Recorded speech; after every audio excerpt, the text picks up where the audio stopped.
皆さんごきげんよう、上川薫です。今回お届けするのは YouTube ライブ生放送回です。動画の時は一つの動画につき1テーマということに絞っているのですが、生放送においては様々な話題を取り扱っていきます。まずは私からニュースがこんなものがありますよといった話をしていくのですが、同時に皆さんからの話題も募集しています。YouTube のコミュニティ欄に募集欄というものを設けていますので、生放送で取り上げてほしいなという話題やテーマについては、ぜひとも皆さんも書き込んでいってください。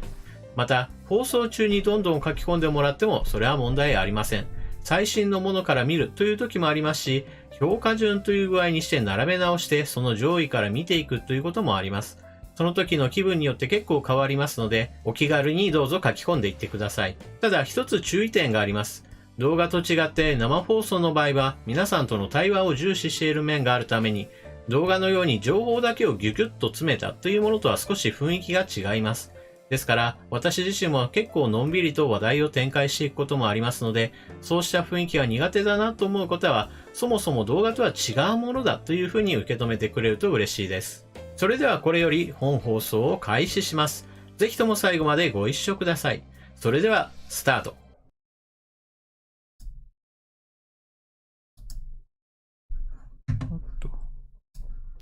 皆さんごきげんよう、上川薫です。2021年12月4日の生放送を行っていきますので、今日もよろしくお願いします。というわけで、のこさん、ガロさん、兵庫かこさん、ともちんさん、田口さん、しげさん、アラン・トレイシーさん、ジンペンさん、山下秀樹さん、様々な方が、放送前からチャットをご利用ありがとうございます。私の生放送の場合だと、この生放送が開始する前からチャット欄はもう皆さんご自由に使ってくださいっていう感じです。基本的にチャンネルの本当に長く、動画を見てくれてる人たちが多いですから、もう交流をする場としてこのチャットを存分に使ってくださいっていう感じですね。というわけで、いつものように、YouTube のコミュニティ欄の方で、生放送の話題募集を書き込み募集しておりますので、この書き込みについてなんですけれども、生放送を見ることができないよっていう方も、後から、アーカイブになった時に見ようかなっていう、そういった感覚の人も全く書き込みしてもらって問題ないですので、まるでここに書き込みをするともうその時見なくちゃみたいな感じではないので、その点は特に気負いせずに書き込んでいってください。で、放送が始まった後私が更新しないっていうパターンもあるので、なるべくなら放送の開始前に書き込んでもらえると、私が事前の準備としてどんな話をしようかなっていう時にある程度準備ができるので、放送開始前になるべくお願いします。というわけで本日の書き込みは19件、こちらの方の話を主に行っていこうかなと思います。21件ですね。21件ありますので、この21件を主に話をしていこうかなと思いますね。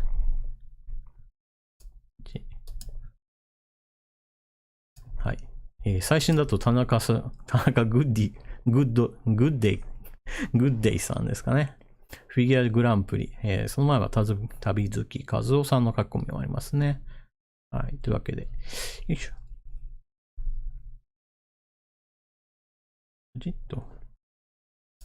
で、チャットの方でも皆さんが、なんていうかな、話してる時にこんなことを今どう考えてるんですかっていう質問については、私の方が喋りに夢中で全然チャットの方を気づいてないっていうこともあるので、決して狙って無視しているわけではないので。よいしょ。そうですね。今のところは、こたつねこさん IOC の北京オリンピックについての話とか、コミュニティの方の書き込みとちょっと被る部分もあるやつについてはなるべく取り上げていこうかなと思っております。よいしょ。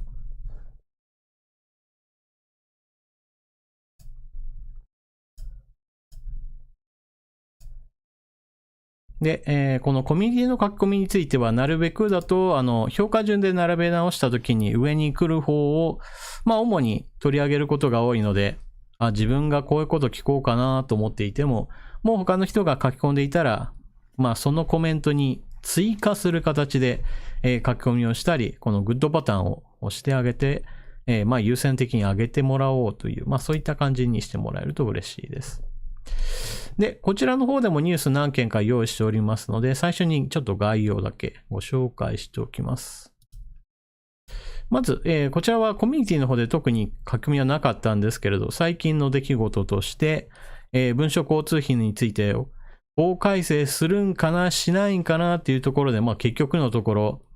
まあ年内は全くの成立のめどなく見送りになるだろうっていうニュースなんかが流れております。ちょっとここは、まあ一言言いたいわっていうのがあるのでね、ちょっと取り上げようと思います。それからですね、こちらも、岸田政権のまあ、政策ではないんですけど、人事の方にこれはいかんでしょうと私も思いました。石原さんですね。選挙の時に衆議院議員選挙にまあ立候補してさあ戦って負けて、そして比例でも落ちて、確か比例重複してたと思うんですけど、比例でも落ちたはずなんで、議員にはなれなかったよと。で、議員になれなくても政界引退だろうなっていうところに持ってきて、岸田さんが内閣官房参与に石原さんを採用という話になりまして、なんでやねんという、まあ別にみんなが関西人じゃないですけども、思わずみんな突っ込んだっていう話ですね。もう私も突っ込みました。なんでこの人っていうね。で、特にここ最近だとこうしたおかしいでしょうっていう突っ込みに関してはツイッターで、まあよくお祭りになるんですけれども、この石原さんの任命について抗議しますという、まあ、投稿とかリツイートとかで、まあ、かなり拡散されまして、46,000件超えて非難の声やまずなんていう、ネット記事なんかも出ております。まあ、こうなるのも仕方ないだろうなと。もうぜひとも石原さんが必要なんです、みたいな声は、私はちょっと聞いたことがないので、まあ、この人は、それこそ石原軍団っていう、いわゆる、後押しがあったから慣れた人だろうなぐらいな感じでしか私は見てなかったので、で、この人をなんか内閣官房参与にするっていうことは何かしらの専門性があるんだったらわかるんだけど、特にこの人に専門性を感じたことがないので、まあこれはみんなが不満に思っても当然ならないかなというふうに思っております。まあこのあたりもちょっと記事を紹介しながらそのあたりの話をしようかなと思っております。で、補足記事なんかも一応用意しております。ここ最近だと新型コロナの話はもうオミクロン株の一色へとだんだんと移り変わっているので、オミクロン株について今のところどんな情報が出ているかについてお話をしようと思っております。で、新しい変異株が出た時の注意点としては、なんといっても重症者やもしくは死亡者がどのくらい今までよりも増えるのか減るのかっていう、まあそこが一番大事だと思っているので、そのあたりの情報まだまだ情報が足りないだろうなとは思いつつも、まあ今のところ分かっている話、少なくとも感染力が上がったよっていう話についてはどうやら本当そうだなと。よいしょ。で、日本の医師なんかもこの現状どうなっているのかなというまとめ記事なんかも出しているので、こちらご紹介しようと思っております。そして、この新しい変異株が出た時に日本としては、これ海外からやってくるんだから海外から来る人についての規制をかけよう。入国禁止措置を拡大しようっていう話になったわけなんですけれども、これは以前の安倍政権、菅政権、岸田政権とこの海外から入ってくるっていう大前提に対してどれだけ防御できるのか。ここ結構昔からっていうとまあ1年2年の話なんですけれども、前から、いやそこ抜け穴あるじゃないって必ず突っ込み入れられた部分なので、岸田政権としては、ここ抑えますよっていう表明した、これは基本姿勢として私は支持しているんですけれども、一方でじゃあこれに対して、いや何やってんだと日本を名指しで批判したのが WHO と。日本の対応、理解困難と批判、感染力の情報は数日以内にということなんですけれども、まあ WHO が日本を批判するっていうのは、これは別に今に始まった話ではなくて、一番最初の武漢で感染爆発が起こった時でも、日本国内では早く中国から来る人を止めなきゃっていう議論がある一方において、その時 WHO は、いや、これはまだまだ中国国内で収まってんだから、中国から来る人について、拒否するなんて人道上問題があるよみたいな話をしていて、なんかその時とちょっと通じるものがあるなと。最大限防御した上で情報収集をして、脅威に応じて、その規制を緩めていくっていうのが、結局のところ安倍政権の時に学んだ教訓なので、その教訓を生かしているという意味では、私は WHO のこの批判というのは当たらないだろうというふうに思っております。このあたりも記事をご紹介しながらもう一度お話をしようと思っております。で、このあたり、水際抜け穴の恐れということで、どんなに基本的に固めたとしてもなかなか 100% 防げるわけではないっていう話もちょっとしようと思います。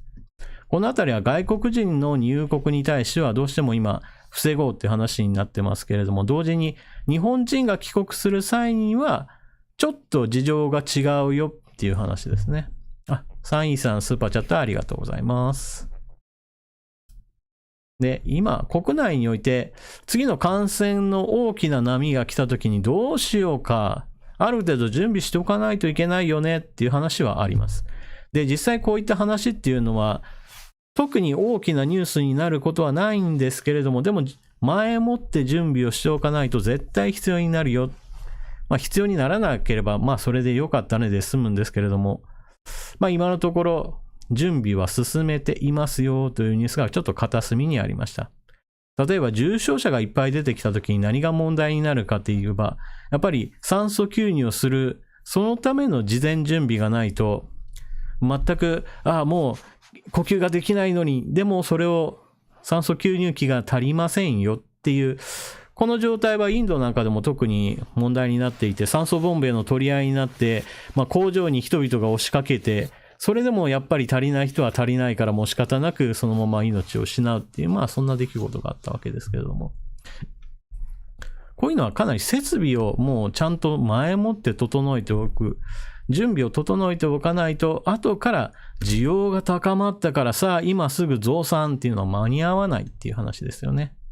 なのでそういった意味で、こちらの写真なんかを見ると、もう事前準備で、山ほどっていう表現はちょっとおかしいですけど、見渡す限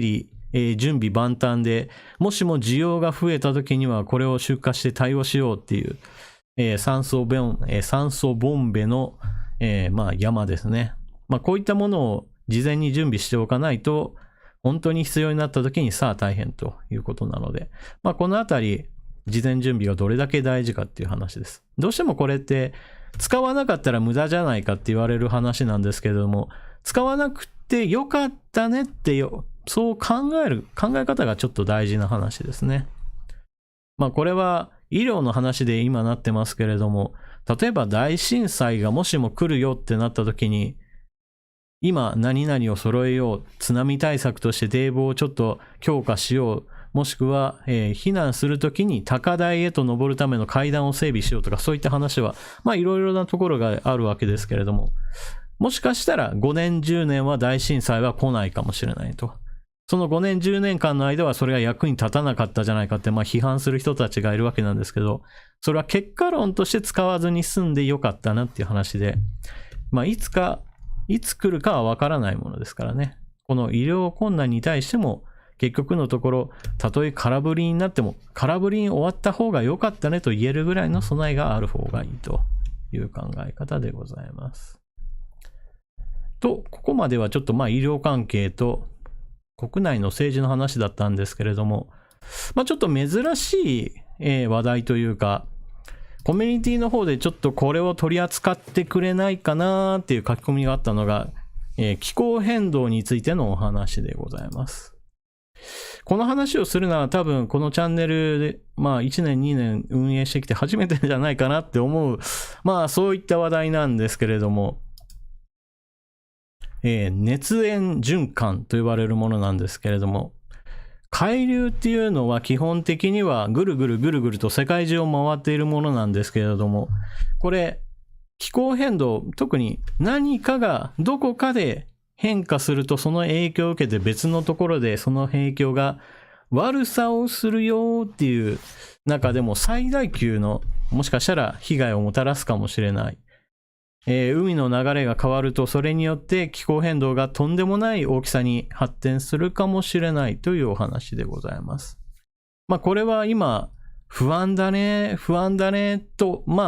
静かに言われているんだけど、実際に起こったら、そんな話ぶっ飛んじゃう。もう世界経済っていうか、ヨーロッパやばいぞっていう、そのぐらいの話に、なるっていう、そういったお話でございます。生放送でどのくらい伝えることができるかわからないんですけれども、この地球規模において海流っていうのがあると。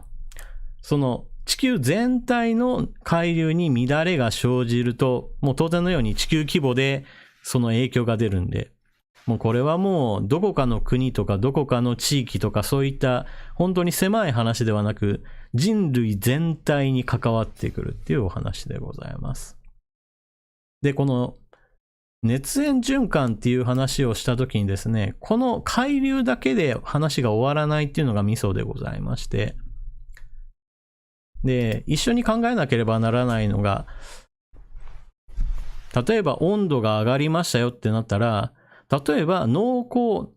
地のことを考えたら、今、北の方にどんどん暖かい地域が広がってくると、これまでは耕作、何かを耕すことに使えなかった地域がどんどん畑にすることができるじゃないか。これで農業生産が伸びるね、やったっていう意見があるんですね。でも、それはあくまでも暖かくなった時の一面で、これまでずっと氷河や万年雪に囲まれていた土地もどんどん暖かくなってくるんですよ。その代表として問題視されているのがグリーンランドです。グリーンランドっていうのはもう、大きな島なんですけれども、その大きな島がもうほとんどが雪で囲まれてると。土の上にもう雪がボーンとたっぷり詰まってる状態ですから、そこが寒ければずっと雪のままと、雪というか氷のままと。ところが温まってしまうと、これが溶けてしまって水となって海に流れ込むと。で、その水っていうのがこの海流に大きなダメージを与えてしまうっていうのが、この熱塩循環を大きく破壊してしまうかもしれないという話でございます。よいしょ。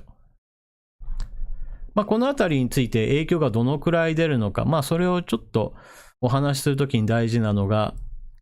このヨーロッパっていうのは私たちが考えている以上にとっても北の方にあるんですよっていう話をちょっと合わせてしようと思います。北海道の札幌市と、スペインのマドリード、バルセロナ、このあたりが、大体同じっていう言えるかな。そのぐらい北海道が寒いことを考えると、スペインが北海道と同じぐらい寒いのかな、雪国なのかなっていう、想像する人はいないと思います。基本的にヨーロッパっていうのは先ほども述べたこの海流ですね。この赤で表示されている部分、ちょっと暖かい空気、暖かい流れだと思ってください。この暖かい流れと偏西風、西から東へと吹く風。このちょっと暖かい風を受けて、こんなに北にある、日本の北海道よりも北にあるフランスやドイツなんかが、それほど寒くないで済んでますよっていう話ですね。この今の気候の安定っていうのを完全に破壊してしまうかもしれないっていうのが、気候変動、そしてグリーンランドの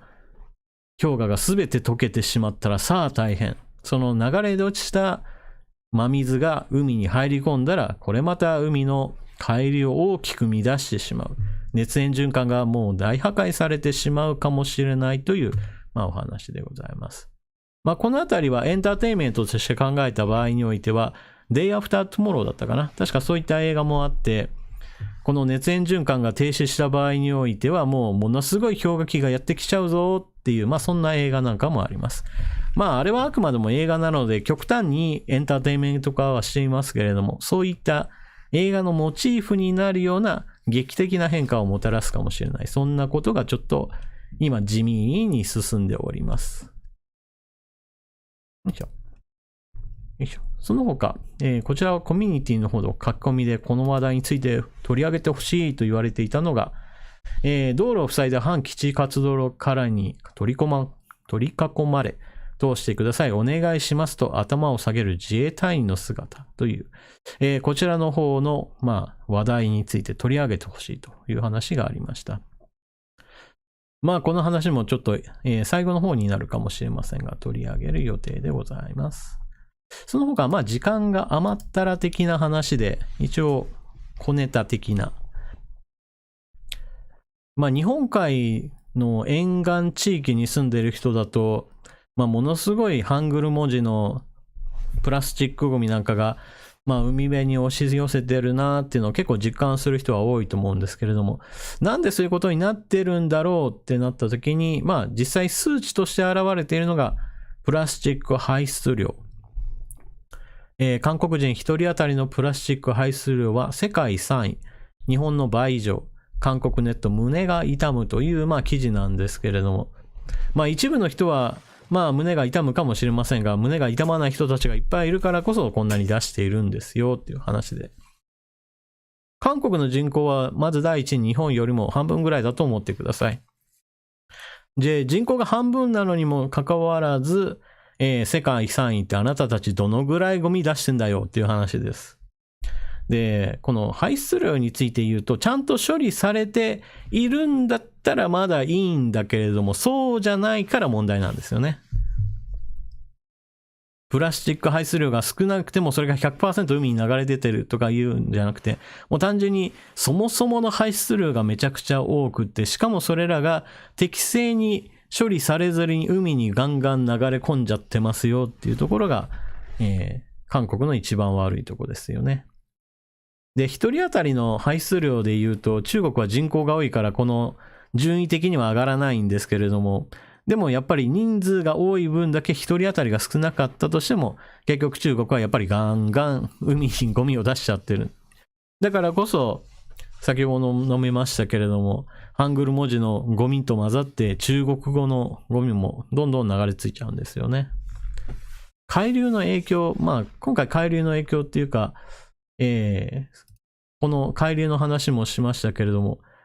この大きな流れではないものの、基本的に中国から日本側へとやってくる黒潮の影響なんかもあって、基本的に中国で出された海洋ゴミっていうのは日本の方に向かってきちゃうっていうのもあるので、どうしても中国の人にしてみたら、自分たちの海にゴミをどんどん捨ててもどうせどっかに流れていくんだろうっていう、そのぐらいの感覚になっちゃってるんですよね。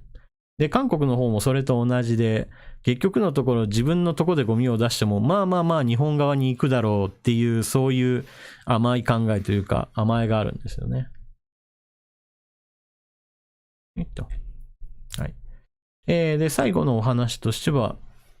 クーポンの給付事務費967億円。このクーポンを配るのに967億円ってなんだよっていう話なんですけれども、これもちょっと一言言いたいよなっていう。これね、もう、本当に、今の自民党公明党政権の悪いところを凝縮したような、本当にゴミのような話ですよね。韓国のゴミの海へとどんどん出てくるっていう話と同じで、このクーポン給付事務費っていうのも、本当にね、無駄遣いというか、もうお金を何だと思ってるんだっていう話で、もったいないなじゃ済まないですよね。もう、一体どれだけの人たちがこのお金配るのに、税金払ってると思ってんだっていう。だって1000億円ですよ。もう、私たちが、例えば、100万円の、税金を払ったとしても、その人数で言ったらドドドドドって何十万っていう話ですからね。という具合にして、この話もちょっと最後に、時間があればなんでしょうけれども、ちょっとやっていこうかなと思います。さて、それでは、コミュニティの、どの話題からいきましょうかね。で、読み上げに関しては、読み上げソフトを使っていこうと思うんですけれども、今日は直に長文を書かれている方はないので、まずは、この評価順で並べて、一番上の、おもちパンダさんおもちパンダさん、やったー、夜配信参加です。できます。嬉しいということで、ありがとうございます。さあ、果たしておもちパンダさんは来ているかと思ったら、おもちパンダさん、今日参加されておりますね。よかったよかった。まあ、土曜日に、今のところ、生放送しようかなって思って、2週間前とか3週間前にやった時も確か土曜日だったんですけど、その時は、土曜日のお昼頃だったかな。確かそのぐらいの時間にしたと思いますけれども。今のところ土曜の夜も結構私空いてる状態に今なっているので、土曜日の夜もいいかなと思っております。なので、なんとなくどこにしようかな、いつやろうかなっていうのをちょっと手探りやってるんですけれど、土曜の夜っていうのに少しずつ、ハマっていくかもしれません。まあこれは何度かやってみないとわからないんですけれども。はい。というわけで、生放送に来られる方は、まあ、ぜひとも、来ちゃってください。はい。夏の陣さん、頑張ってくださいね。ありがとうございます。頑張っております。はい。というわけで、次行きましょう。今日も一日、ガンバイデンさん。最近野菜が安いので自宅で鍋料理をすることが多くなりました。オミクロン株を考えたら人混みはまだ怖いですね。海外旅行や外国人観光客はしばらくダメでしょうねということですね。まあ、そうですね。今オミクロン株のことを考えたら、日本国内においては蔓延しているわけではないので、そういった意味では、まあ、人混みが怖いっていうのは、まあ今の状況だとそこまで心配しなくても大丈夫だとは思いますけれども、この海外旅行に行くであったり、海外旅行で外国人観光客が日本に来るっていうのはちょっと今難しくなってます。で、オミクロン株の脅威についてもちょっとニュースは用意してあるので、そのあたり話をしていこうかなと思っております。で、野菜の安さについては、一時期高いって言われてたと思ったら、その後一気に逆になって振り切って野菜がちょっと豊作になって今度は値段がガーンと下がりそうだっていう話も出てきたりして、このあたりも上げ下げ激しいなっていう。で、野菜以外のもの、特に海外から物を持ってくるものについてはどうしても値段はガンガン上がり気味になってますよね。輸送費についてもそうですし、まあ海で船便で運ぶようなものに関しては燃料費の高騰の直撃を受けてますよね。国内の輸送についてもやっぱり燃料費が上がってるし、もうどこでもかしこもまあ値段が上がったり、もしくは値段が上がらないんだけど量が減ってる。まあ見た目では気づきにくいんだけど実質値上げっていうものちょっと多くなってますよね。なので季節物の野菜で量がちょっとできすぎちゃって値段が安くなったものに関してはまあ積極的に何か鍋物にしてしまうとか、まあそういった利用もいいかもしれないですね。顆粒菜菜さん、玉ねぎやニンニクも高いですよ。まあニンニクも高いんですか。玉ねぎなんかは根菜野菜だからなんか安くなりそうなのにね。よいしょ。チャロス JP さん、ガソリン高くて嫌になっちゃう。そうですね。ガソリンはなかなか急激に安くなるってわけじゃないですよね。兵庫かこさん、スーパーチャットありがとうございます。土曜の夜によろしくお願いいたします。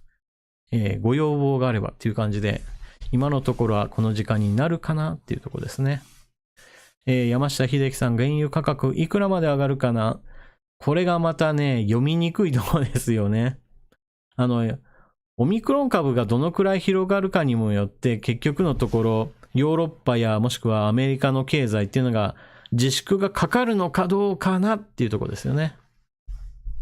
ものすごい蔓延してしまったら、みんなの経済活動を抑えようっていう話がもう一回出てきて、それによって、まあ特に燃料に対する需要が減る。需要が減ると、まあ買い手が少なくなるので値段が安くなる。で、それを見ながら石油の掘削会社に関しては、値段が、っていうか必要とされる量が減るんだったら、まあ下算してもいいかな、値段をちょっと高いままで維持したいな、みたいなそういった思惑が働くので、どっちに触れるかっていうのはなかなか読めないんですよね。まあ極端に安くなるってことはちょっとない現象かなと、今のところ。さて、ちょっとオミクロン株についての話をしましょうか、まずは。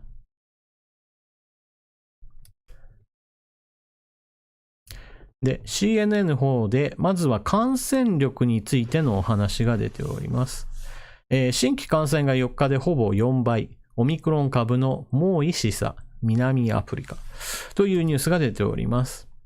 現在のところはっきり分かっている情報としてはですね、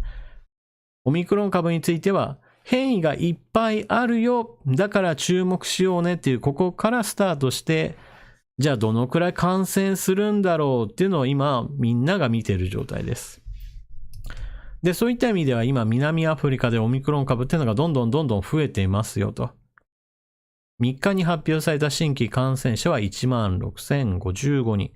先月30日は4,373人ということで、まあこのほんのちょっとの間にガツンと上がってるので、ちょっとこの急激な上昇カーブを描いてるなっていうところから、どうやらオミクロン株の感染力っていうのは少なくとも南アフリカではデルタ株以上だっていうのは間違いないというふうになっております。もうこれは数値として出ている話なので、まあこれを否定する話はないでしょうと。ただしですね、南アフリカの場合だと死亡者、もしくは重症者っていう意味においては、まあデルタ株と別に大して変わりないよっていうこともあるし、実際にこのオミクロン株での今のところ死者として報告されている人はいないそうです。なので、デルタ株からオミクロン株に変わってきても、オミクロン株だから人類滅亡だみたいなことを言っている人がいたらちょっと待てねと。もうそこまで言う人はなかなか今だといないんですけれども、デルタ株かもしくはそのデルタ株の前のあたりだともう人類滅亡だぐらいの言ってる人たちっていうのはまあ案外いたように思うのでね、まあそういった煽りにはちょっと、負けないようによろしくお願いします。ポチッと。さて、それで日本のお医者さんがこのオミクロン株について現状まとめをしているんですけれども、先ほども述べたように南アフリカでの流行状況としては、デルタ株の終わった後、ガツンと一気にオミクロン株の感染者っていうのが発生してますよっていうことがまず分かっております。よいしょ。まあ、ただし、先ほど述べたように、現時点ではオミクロン株による重症例は報告されていない。ここ結構重要なところです。南アフリカの場合だと平均年齢が基本的に日本よりもずっと、低い状態なので、たとえ医療施設が整っていないところであっても、そもそも若い人が多いんだから、かかっても重症化しにくい、そういった人口構成になっています。まあそういったことをちょっと割り引いて考えたとしても、少なくとも重症者が出てないっていうのは、これはまあ一つ朗報なんじゃないかなと思いますね。まあ例えばですね、エボラウイルスとかだったら致死率 50% ぐらいあって、まあ、とんでもないウイルスなんですよ。そういったものと比べれば、この新型コロナっていうのは若い人に対しては少なくとも毒性はそれほどでもないなっていうのは、まあこれは結構大事なことかなと思いますね。まあただしこの後問題なのは南アフリカではなくて欧米先進国やもしくは日本のような高齢者の人口が何千万人とか何百万人とかいる国においてオミクロン株が流行ったらさあどうなるかですね。若者にかかってもそれほどではないなって油断していたら、まあ高齢者の人たちに対して一気に広がってしまうと、まあ犠牲者がドダドダドダと出てしまった時にさあ評価が変わってくるという話ですね。まあなので今のところ各国気をつけているのが高齢者の人たちに対する第3回目のワクチン接種、ブースター接種を進めることによって、まあオミクロン株がどんどん感染爆発したとしても、重症者や死亡者については抑え込んでいこうっていう考え方が今のところ主流になっております。はいと。ダブルシュナウザーさん、上川さん、皆さんこんばんは、こんばんは。オミクロンって何語ということですね。オミクロンっていうのは、ちょっと待ってくださいね。はいと。こちら、アルファ、ベータ、ガンマ、デルタ、オミクロンとなっておりますが、確かギリシャ数字だったかな。間違ってたら、皆さんぜひとも訂正お願いします。で、アルファ、データ、ガンマ、デルタと来てますけれども、この間には、クサイと、あとニューだな。この2つがあって、クサイの方は、英語だと XI と書いて、これが、中国の習近平さんの、習近平と、まあ、同じ XI だからやめとくんだなっていう話も以前ありましたね。で、ニューだと、単純に、英語のニュー、NEW、全く新しいっていう意味合いとちょっと被っちゃうので、それだとおかしな話になるので、まあそういったこともあって、オミクロンという名前になりましたと。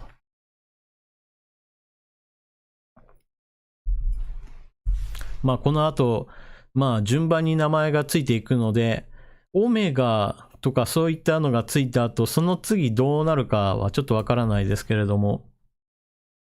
まあ単純に数値にするのかなとかね。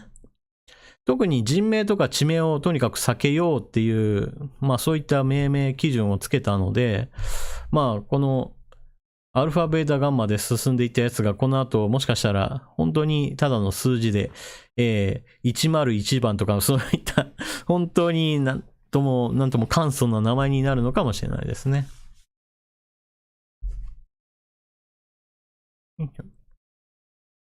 まあ今のところ私たちはできるのは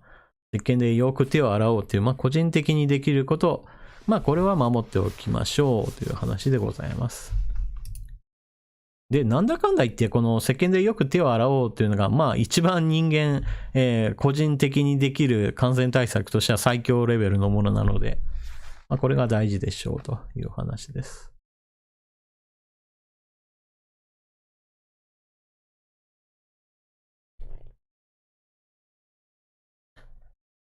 ゴルちゃん、オメガまで行ったら、アルファファ、ベータッタ、ガンマンマン。まあ、そういった何か全く違う呼び名をつけるのかもしれないですね。アルファ2とかベータ2とかいう形かもしれないですね。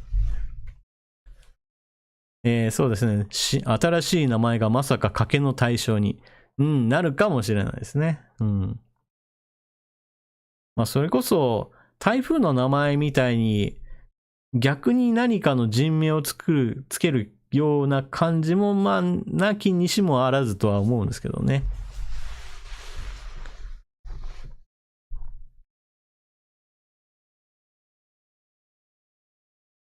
本当は順番で言ったら次はニュー株だよ。そうでしたね。ニュー株。新しい、まあ、新しいといえば新しいんですけれども、まあ、名前が被っちゃいますよね。どうしても。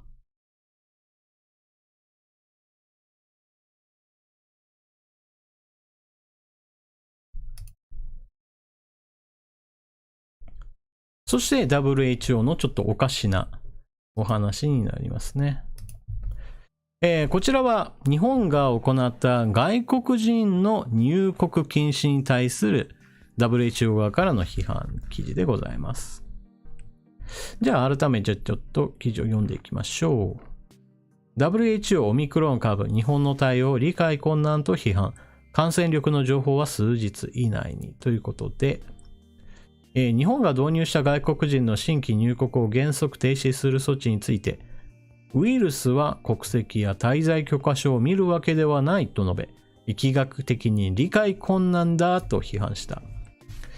まあ、このあたりですね、ものすごく私としては違和感があって、確かにウイルス自体は別に何か国籍を持ってやってくるわけではないので、まあそうなんですけれども、でも、日本人が感染して日本にやってくる場合と、外国人が感染して日本に来た場合っていうのは、まあ、必ずしも同じ対応でいいわけじゃないんですよね。というのも、まあ、日本人に相手であればやはり日本の国内法に対しては、まあ、非常にかけやすいっていう問題があるんですけど、まあ、例えば、隔離施設を用意しました、療養施設を用意したので、こちらの方で、何日間過ごしてくださいねって言われた時に、日本人の場合だとやっぱり拒否する人数は割合としては少ないだろうと思うんですよ。まあ一方において海外の人だと、いやそこで自分の権利を主張して話を揉めるっていうのはあるんじゃないかなと。まあ、もしくは、これはめんどくさいことになったから一時的に従ったふりをして療養施設に行って、まあでもちょっと観光もしたいななんていう感じでフラッと出かけるなんていうことが十分起こりうるんじゃないかなと。これはあくまでも一人一人の話で言うと、まあ個人のレベルの話なので、一概には言えないんですよ。一概には言えないんですけれど、例えば東京オリンピックの時に日本にやってきた、まあ、いろんな国からのジャーナリストの人たちがいました。選手の人たちもいました。で、ジャーナリストの人たちに対しても、バブル方式といって、一般の人たちとなるべく接触する機会を少なくして、もしたとえ国内に感染した状態で入ってきたとしても、一般の人と触れ合う機会がないんだから、まあ感染を広げるようなことがないようにしましょうっていう基本ルールを作ったわけです。まあところがですね、その東京オリンピック開催された後においては、まあニュースとしてはその競技の結果についての話がまあメインなんですけれども、実際には報道陣の中からもう自分たちの取材が終わったらその後浅草観光している人たちが普通にいて、しかもその人たちがプレスカードって言って自分たちはオリンピックを取材するためにやってきた人たちですよっていうカードをぶら下げたまんまで普通に観光してるよみたいな人がまあ結構話題になったんですよね、インターネット上では。この人たちバブルを守らないでっていうのを平然としちゃう人たちいるじゃんってまあツッコミが入っちゃうんですよね。まあそういった人たちにしてみれた、いや自分たちは別に元気いっぱいだしかかってないはずだからなんでルールを守るかどうかじゃなくて、まあそういうなんていうかな、日本人の方がちょっと生真面目すぎるんじゃないのぐらいの感じで言う人いますからね。まあそういった意味でちょっと考え方の根本がちょっと違うので、日本としては、まず原則やめてくださいっていうところからスタートするのはそんなに悪いことだとは私は思わないですね。で、そうは言っても一応っていうと変ですけれども、抜け穴的なものはどうしても出ちゃうんですよね。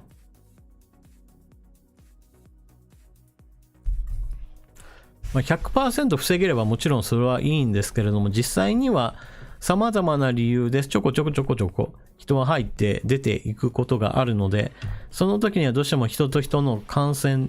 接触っていうのもあるので、まあゼロにするのは難しいと。まあ基本的にはいかにリスクを減らすかという話であって、まあ完全なゼロにするのは現実的じゃないだろうなと私は思っております。まあだからといってこの規制を段階的に緩めるっていう方式を取るば、まあ一番いいんじゃないかなと。一番最初にはまず一番固い守りを固めた上で、まあリスクの評価に応じて少しずつ緩めるというのが私は現実的な話だと思っております。で、これに関連して言うとですね、外国人の話がまあメインになってますけれども、日本人が海外にいて日本に帰ってくる分に対しては基本的にはまあ OK なわけです。岸田政権の、国交省が、先走りしてこの日本人が帰ってくるものに対してもまあ一回閉じてしまって、いやいやそこまではやらんよみたいなそんな混乱もあったわけなんですけれども、これは去年の2020年の時もそうなんですけど、日本人が海外にいて日本に帰ってくる分には基本的にこれを阻むということはありません。あくまでもその人たちに対してはしっかりと、まず家に帰ったらもう自宅隔離を自分でやってねとか、もしくは、施設が用意してあるときは施設にまずは入ってもらって、そこで何日か過ごして何も病気にかかってないなっていう状態になってからまあ外に出ると。まあそんな形でちょっとルールを守ってもらおうと。もちろん日本人もこういったルールに関しては守らない人もいて、宿泊療養施設に入ってくださいねって言われて夜出かけてましたなんていう人もいたりもしたんですけれど、じゃあ全体的にそうなのかっていうとそうではないので、やっぱり割合的に低いんであればある程度効果はあるだろうというとこですね。というわけで、今日も一日頑張りだいさんの話からオミクロン株についての話をちょっと進めていきました。それでは次行きましょう。ミスター DC5R さん。沖縄での自衛隊訓練を市民団体なるものに妨害され、自衛隊員が通してください、お願いしますと頭を下げてた出来事について、上川さんが思う、感じることを聞きたいということなので、こちらニュースを用意しております。こちらシェアニューズジャパンなので、いわゆる一般的な報道機関が報じているものではないんですけれども、まあそういったところしか残念ながら報じていないと。これはまず個人の方のツイッターで、ボギーテイドコンさんという方が、道路を塞いだ反基地活動からに取り囲まれ、通してください、お願いしますと頭を下げる自衛隊員の姿。その自衛隊員に罵声を浴びせる沖縄左翼。これを遠巻きに見るだけの警察官。誰が自衛隊員を守るのか。やるせない。本当にやるせない。という、こちらのまずツイッターの書き込みについてた写真というのがこちら。自衛隊員の方が、頭を下げてお願いするというこういったことになっていると。で、ここにも書かれている通り、自衛隊員に対してこういった妨害活動をしている人たちが一体どういう人たちなのかっていうと、ここに書かれている、沖縄左翼。正確に言うと、別に沖縄ってつける必要もなく左翼の方でございまして、しかもこの沖縄に集結している左翼の人たちっていうのが、例えば今ここプラカードというか、なんていうかな、自分たちの主張何か紙とかに書いたりして持ってるんですけど、そこには時々日本人の使わない日本語っていうか漢字であったり、カタカナは明らかにおかしなカタカナが書いてあって、この人日本人じゃねえんじゃねっていう、そういったツッコミがある話とか、もしくはそもそももう日本語で書くのを諦めて、もうなぜか韓国語で普通に書いちゃってるよみたいな、もう明らかになんていうかな、日本のために思ってこういうことをやってるわけじゃなくて、日本をいかにしてダメにしてやろうかなみたいな目的を持ってる、そういった人たちじゃないのっ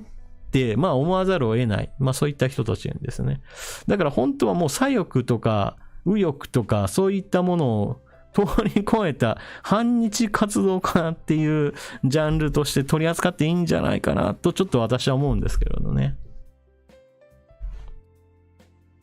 資金源がどこにあるのかっていうのはちょっとね、なかなか見えないんですけれども、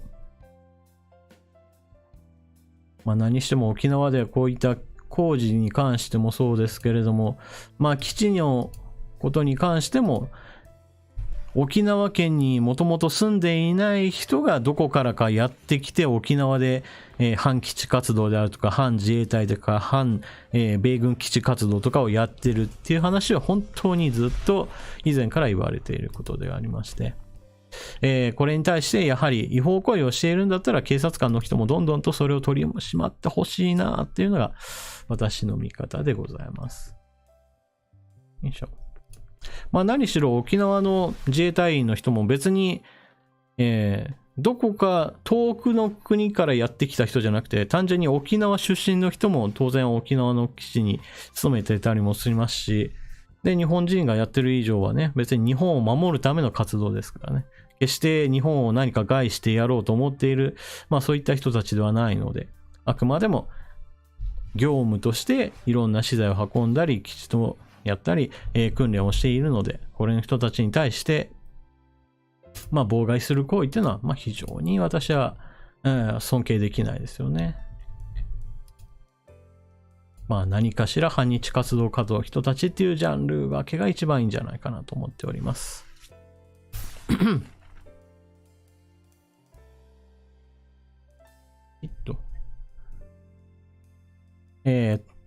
ともさん、戦車にウインカーがついてるのもどうかと思うよ。確かに道路交通法を守りましょうというその理屈から自衛隊の車両には、方向指示器がついてますよね。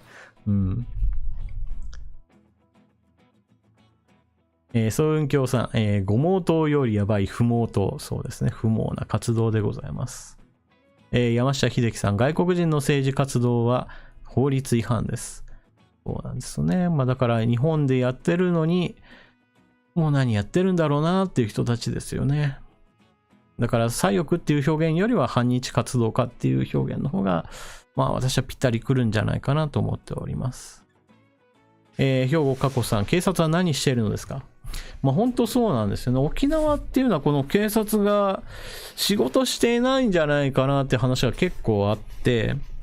例えば選挙活動をしている時に、電柱であるとか、誰かの家の壁であるとか、塀であるとか、そういったところに、まあいろんな、選挙委員会に届け出がされていないポスターみたいなのがもうべちゃべちゃべちゃべちゃって貼りまくられたりとかしてても、まあそれが全然取り締まられてないっていう話なんかもありますしね。で、この反基地活動で言うと、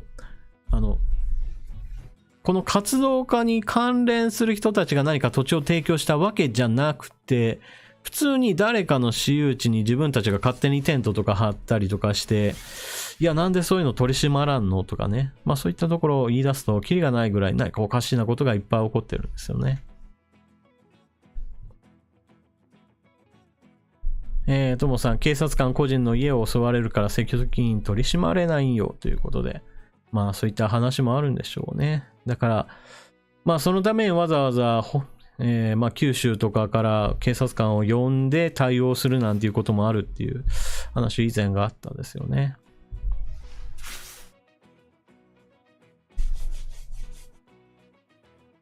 ひなののさん、沖縄県警ができなきゃ、警視庁でそういうパターンもありますよね。うん。もう逆に沖縄の警察の人が、まあ東京で仕事をやって、東京の警察官の人が逆に沖縄に派遣されてっていう、まあそういった人のつながりがないからこそ、まあ、しっかりと警察の仕事ができるなんていうちょっと皮肉な状況も生まれてるかもしれないですね。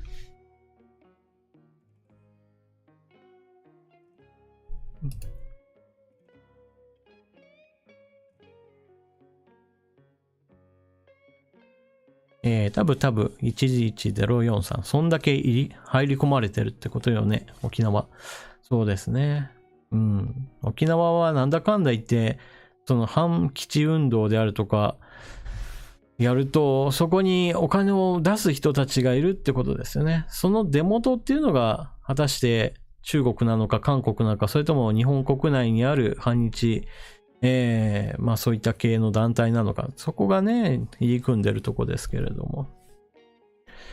だから日本の国内にある反日系のそういった団体も、まあ、資金源をたどっていけば結局のところ海外へとつながっていくっていう話はあるので、まあ何しても沖縄はいろいろおかしなことがたくさん起こっているところであります。でも自衛隊の人たちも大事ですし、日本の国防のことも考えれば、まあ沖縄に基地があるのは確かに多いんだけれども、あくまでも日本を守るためにはどうしても必要な部分があるので、少なくとも今みたいにもう何でもかんでも反対だって言ってる人たちっていうのは現状から言うと、まあ状況にも合っていませんよと。例えば中国がもう非武装中立で何も、危険じゃないよっていうんだったらいいんですけど、そんなことないですからね。もう軍拡しまくり、核兵器だって増やしまくり、そして中国国内においてはもう日本に対してはもう懲罰的核兵器先制攻撃なんてことを、まあ平気で言うような人たちに対する、まあ賛成意見なんかが結構巻き起こったりしますからね。まあちょっと恐ろしいことでございますけれども。で、そういった危険思想としかちょっと思えないようなことを言う人たちに対しても、まあ中国共産党は取り締まりはほとんどしていないんじゃないかなという話もありますからね。まあそんなわけでこうした自衛隊員の方が、まあ頭を下げなければならない状況っていうのは私はそもそも道路交通法を元にしてなんか通行を妨害している人たちに対してはまず警察の人がしっかりと対応してほしいし、地元の警察官でダメだっていうんだったら、まあ、今チャットの中でも書かれているようにいっそのこと違う地方の人と入れ替わってでも、警察力っていうのを発揮してもらって、しっかりとまず法律を守ってもらうところからスタートして、こういった自衛隊員の方にまあ煩わせるようなことがないようにしなければならないと思いますね。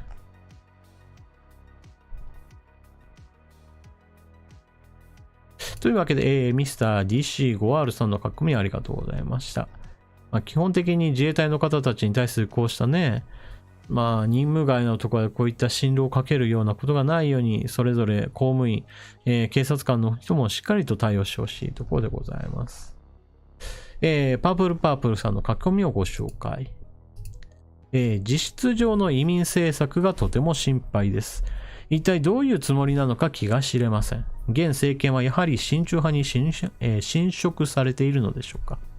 今は親中派にしましたけど、別に親韓派でも、もしくは親ベトナム派でも、親フィリピン派でも、いろいろなところはちょっと当てはまるわけなんですけれども、岸田政権は基本的にこの移民政策について、選挙の時にはほとんど口にしなかったと思うんですけれども、選挙が終わった後においては、この移民政策、どんどん拡大する、推進する方向へと舵を切るぞっていうニュースがちょっと連続的に出ていますね。特に技能実習生制度に関しては、ものすごく権利拡大っていうのを進めようとしていて、特にこれまでは何年間ですよっていう、そういった年数制限っていうのをかける方針だったものを、これもう無期限へと一気に拡大する方向に出ているので、いや、ちょっとこれびっくりだなっていう、ちょっと思いましたね。で、一体どういうつもりなのかっていう意味で言うと、基本的にこれは、経済界からの要望です。日本人に給料払うのは嫌だけれど、もっと安い給料で働かせる労働者が欲しいっていうね。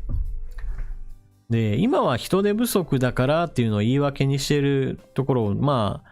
たくさんあるんですけれども、そもそも日本人で失業している人たちであるとか、ものすごい低賃金で苦しんでいる人たちはたくさんいっぱいいる中において、さらに安い給料で働かせる人を確保したいっていうの、ちょっと何やねんっていうところですよね。で、こうした考え方っていうのは、確かに、ビジネス界の要望するのはわかるんですよ。自分たちはもっともっと安く人を使ってやったらもっともっと利益が出るっていう、そう考えるのはわかるんですけど、全然国のためにはならないですよね。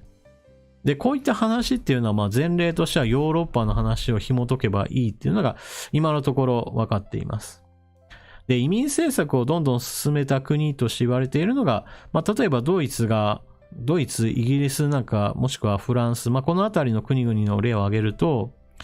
ドイツは EU の中では基本的に経済的には勝ち組です。で、それを支えていたのがビジネス界からの要望で、安い労働者を確保してくれないのメルケルさんっていう話があって、で、メルケル首相が一体何を進めたかっていうと、難民の人を積極的に受け入れて、この人たちに、低賃金で働いてもらえれば経済界も喜ぶし、ドイツと経済活動も活発になるからいいかな、みたいな感じで結構進めたんですね、実際問題。で、ドイツの経済界としては、この安い労働力としての難民っていうのを活用することに、基本的には賛成したわけです。で、実際問題彼らを使って、大規模な、例えば食肉工場とかだと、ドイツ人が全然働いてなくて、ほとんどが東欧からやってきた人たちが、中で働いてますよっていう形で、もうみんなが安い賃金なんだけども、それでも安いお肉をドイツ人にみんなが買えるようにしたんだからいいでしょみたいな感じで、特に問題視されなかったと。で、ドイツにおけるこうした問題っていうのが、後でみんなから不評を買うようになったのは何と言っても、そうした安い労働力で構わないよねっていう企業が増えていくと、結局のところドイツ人の多くの人たちも職にあぶれるか、もしくは安い給料を押し付けられるっていう現象が起こるんですよね。もちろん、ものすごく稼げる人たちはどんどん上に上がっていくからいいんですけど、実際にはどの国でもそうなんですけど、それほど勉強もできないし、それほど真面目に働けないけれど、なんとか生きていかなければならないっていう人たちは必ず存在するので、そういった人たちとめちゃくちゃ被っちゃうんですよね。移民の人たちは、どうしても、元いた国が、難民としてやってくる場合においては高い教育を受けることができなかったっていうこともあって、なるべく単純労働みたいなところしかちょっと雇ってもらえないと。で、そういったところで、まあ安い労働力として使われているんだけど、でもね、やっぱりドイツ人だって勉強できない人たちはいるので、そういった人たちを跳ねのけちゃうんですよね。いや、ドイツ人なんだからみんなと同じぐらいのちゃんとした給料出してくれよっていう話になった時に、いやいや、難民の人たちだったらもう半分ぐらいの給料でもう普通に働くんだから、なんであんたにドイツ人雇わんといかんのよ、みたいな形で、まあどうしても弾かれると。で、これに基本的に不満に思う人たちっていうのは、まあ結構いたので、ドイツの中においても、いわゆる、まあ、極右的な、もしくは、移民政策に対しては反対だよ、難民をこれ以上受け入れるなよっていう人たちっていうのが、ある程度の政治勢力を持つようになったと。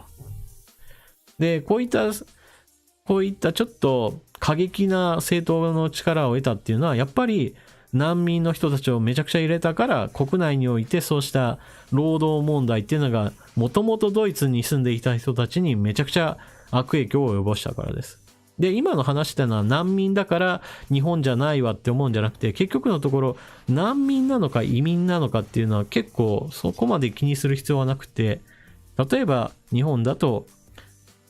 中国からやってくる人たち、ベトナムからやってくる人たち、フィリピンからやってくる人たち、まあこれらの人々は別に難民じゃなくて単純に、経済活動をしたいから日本に来てるわけなんですけれども、日本人の半額ぐらいでこき使ってやろうっていう悪徳業者とかがめちゃくちゃはびこってしまうと、日本人を雇わないでいいやって思っちゃうんですよね、そういった企業は。もしくは日本人と同じぐらいで働くにしても、まあ、なんていうか、使い捨てする気満々のやっぱり経営者もいれば、やっぱりそれでも日本人を弾き飛ばしてしまう。で、さらに言うと、そういった人たちは、そんなに裕福な人たちではないので、ちょっとでもそういった企業がものすごい低賃金でこき使ったりなんかすると、いや、ここじゃダメだって言って逃げ出したり、もしくは働いてるんだけれど犯罪を、ちょこっと手を貸してしまったりっていう形で、同じ日本人に対して、同じっていうか、その地域に住んでいる日本人に対して、まあ害をなしてしまうことがあると。だから日本の国内ニュースなんかも見ると、残念ながらベトナムの人たちがこの2020年、2021年と、まあ連続的な話なんですけれども、まあ企業からそういうひどい仕打ちを受けて、工場が止まってしまったから給料もろくに払われず、だからといってベトナムに帰ろうにももう借金を背負わされてるから日本国内で犯罪を働きましたっていう例が結構続発したんですよね。だから日本のこの移民政策っていうのは基本的には今でも問題が起こっているのに、これをさらに拡大すれば基本的にはヨーロッパで起きたような、その元々住んでいた人たちがめちゃくちゃ生活の質が下がる、安全面で不安が出る、そういったことになってしまう。だからもう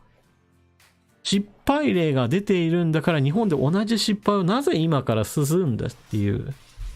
まあこのあたりはですね、ちょっと岸田政権のやろうとしていることは基本的に私はまあ、ものすごい反対でございます。移民を進めていった先にあるのは基本的には、日本人の安全が守られないし、日本人の生活環境も悪くなるし、日本人の労働環境も悪くなるしで、基本的には何もいいことがないと。これを歓迎する人たちっていうのはあくまでも企業経営者らの、まあ経済的な事情だけに過ぎないということですね。まあ基本的に私はこの問題に対してはもうそもそもまあ AI やもしくは無人化であるとか機械化とか、もしくは集団の、まあ集団農業とかそういった形で何かを集約することを、まあ効率化することで乗り切る方向へと、まあ、持っていくべきだなっていうふうに思っているので、まあ基本的にこの岸田政権の進めようとしている移民政策に対してはまあ大反対でございます。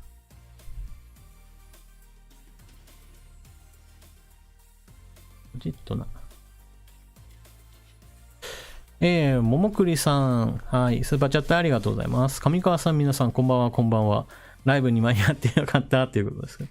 大丈夫ですよ。まだまだ半分ぐらいでございます。武藤由紀子さん。農家労働者として入国し、ドローンして都市で違法滞在者になってしまうって人が多いですよね。そうなんですよ。まあ、これ系だと、まあ、韓国、中国系の人も結構いますよね。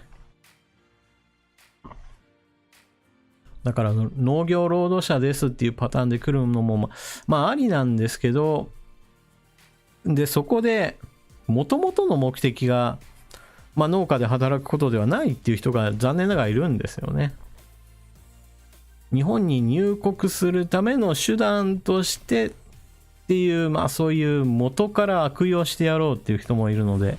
でそれを手引きする業者とかがいるのがまたこの問題をさらに悪くしてますよね。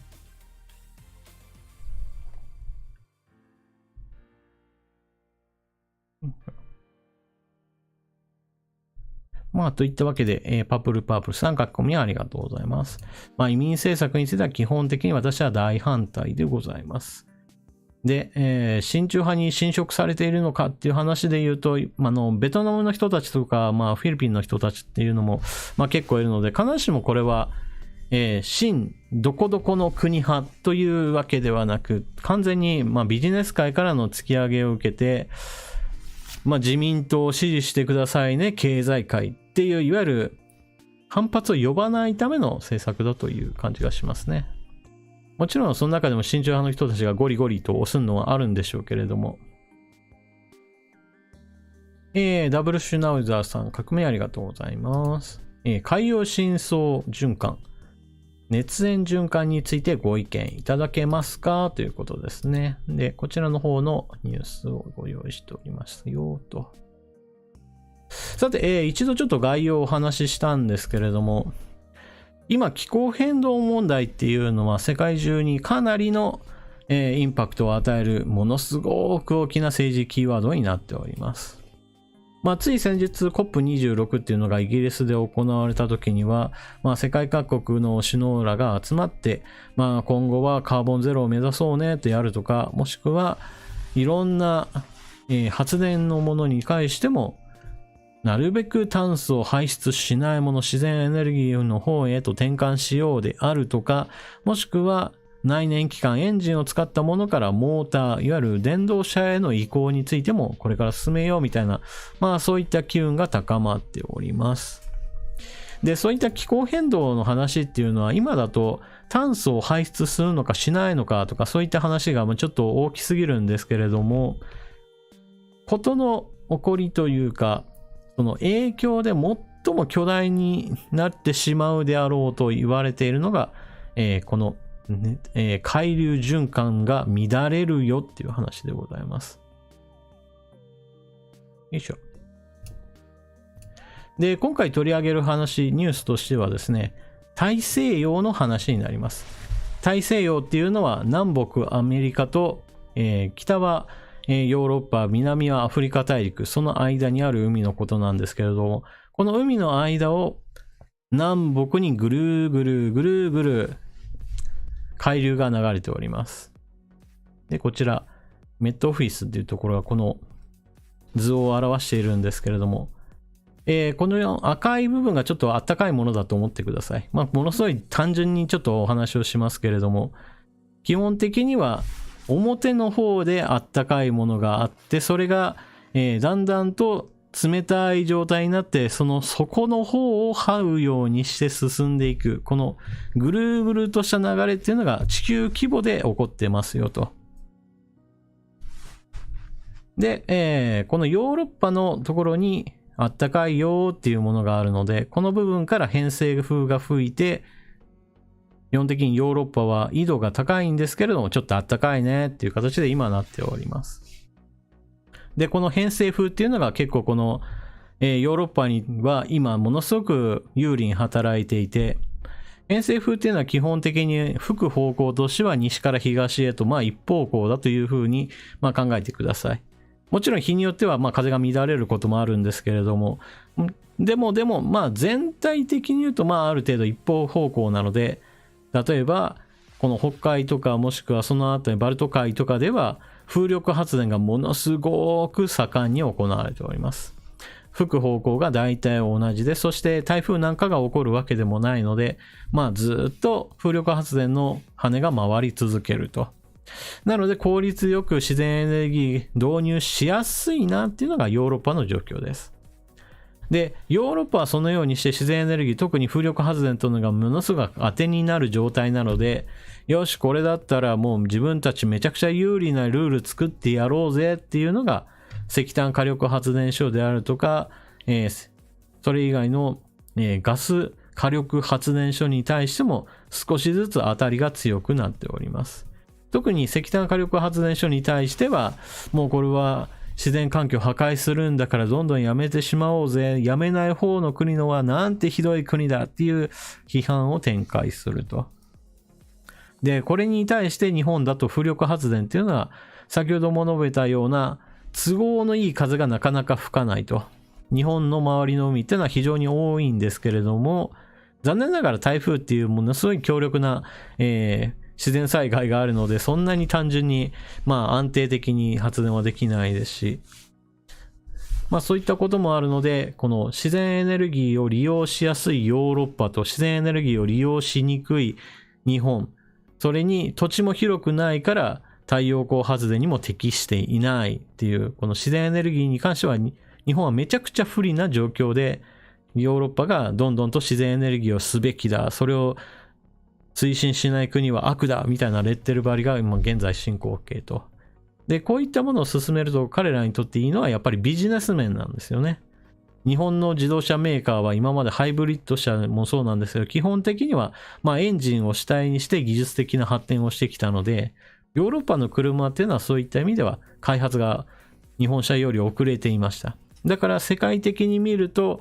高級車市場では強いし、ヨーロッパ市場では強いんだけど、じゃあアメリカではどうなの？日本ではどうなの？ってなった時に、ヨーロッパメーカーはそれほどでもないと。フォルクスワーゲングループなんかはトヨタと並ぶぐらいの大きなグループではあるんですけれども、今後のことを考えると、同じエンジン車で戦い続けるのは有利じゃないっていう考え方ですね。そういったこともあって、電動車にどんどん切り替える方向で今考えていると。で、こうなった時に日本のメーカーがエンジンから電動車へと全部移れるのかっていうのが今めちゃくちゃ厳しい状況と。そういったわけでちょっとこの自然エネルギー関連の話っていうのはヨーロッパがまだものすごくなんとか自分たちが積極的に仕掛けてる時なんですね。ちょっとその話からちょっとずれますけれども、今この自然環境が有利だなっていう状況を見出しているのがこの海流の流れと。で、一番最初の方でも述べましたけれども、この海流っていうのはあくまでも今の環境が変わらなければこの状態が続くねっていう話で、ここに大きな変数として現れるのが、だんだんと気温が上がってくるんであれば、陸の上にある氷河が溶けちゃうねっていうお話です。グリーンランドの大きさっていうのは日本の確かどっかに書いてありましたが、6倍ぐらいだったかな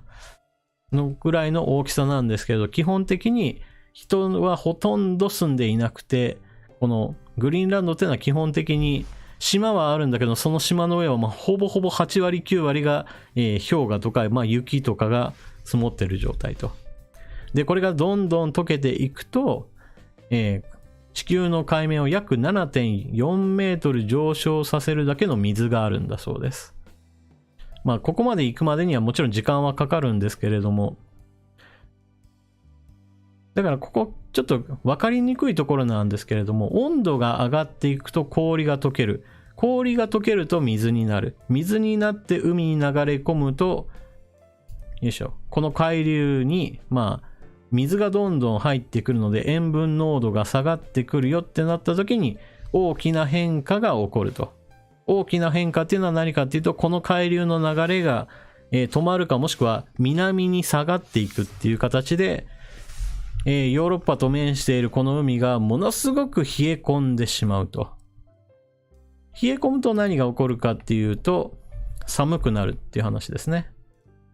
今だとこの札幌と比べた場合、だいたいスペインとかイタリアとかとだいたい同じぐらいの緯度に、北緯40度から50度の間に収まってるんですけれども、今だと先ほど述べた海流によってこの地域っていうのは比較的暖かいんですよ。でも海流が真水によって薄められて、ちょっとおかしなことになってしまうと、ヨーロッパ全体が小氷河期みたいなことになりますと。もうこれまでみたいに、まあ冬は寒いけどちょっと夏になったら地中海に出れば暖かくなるよねみたいな、そんな甘っちょろい話はなくなると。もう海流がもうガツンと冷たくなって南下してしまうと、偏西風も冷たい風が吹いてくるだけのまあ世界になってしまうので、まあ夏になっても地中海でもまあ20度ぐらいいくかなみたいな、ちょっと涼しいかなぐらいな感じになってしまうと。だから極端な話、私たちが今気にしているのは温暖化の話なわけなんですけれども、温暖化することによって地表にある氷がどんどん溶けて海に流れ込んでくると、逆に寒冷化が起きますよっていう話です。で、この寒冷化っていうのがもしかしたら地球規模で、ドミノ倒しみたいに逆に働くことになると、地球全土のいわゆる温暖化ではなく、今度は氷河期入りが始まっちゃうかもねっていう話です。まあ話としてはでっかいんですけれど、そこまでなるかならないかについてはものすごくまあ論争の中心になっていて、今私たちが気にしているのは目の前は温度上昇なわけなんですけれども、もっと長い歴史観で言うと、まあ、前回の氷河期から比べると今っていうのはまあ1万何千年か経ったんで、まあそろそろ次の氷河期来るんじゃないのっていわゆる循環理論っていうのがあるので、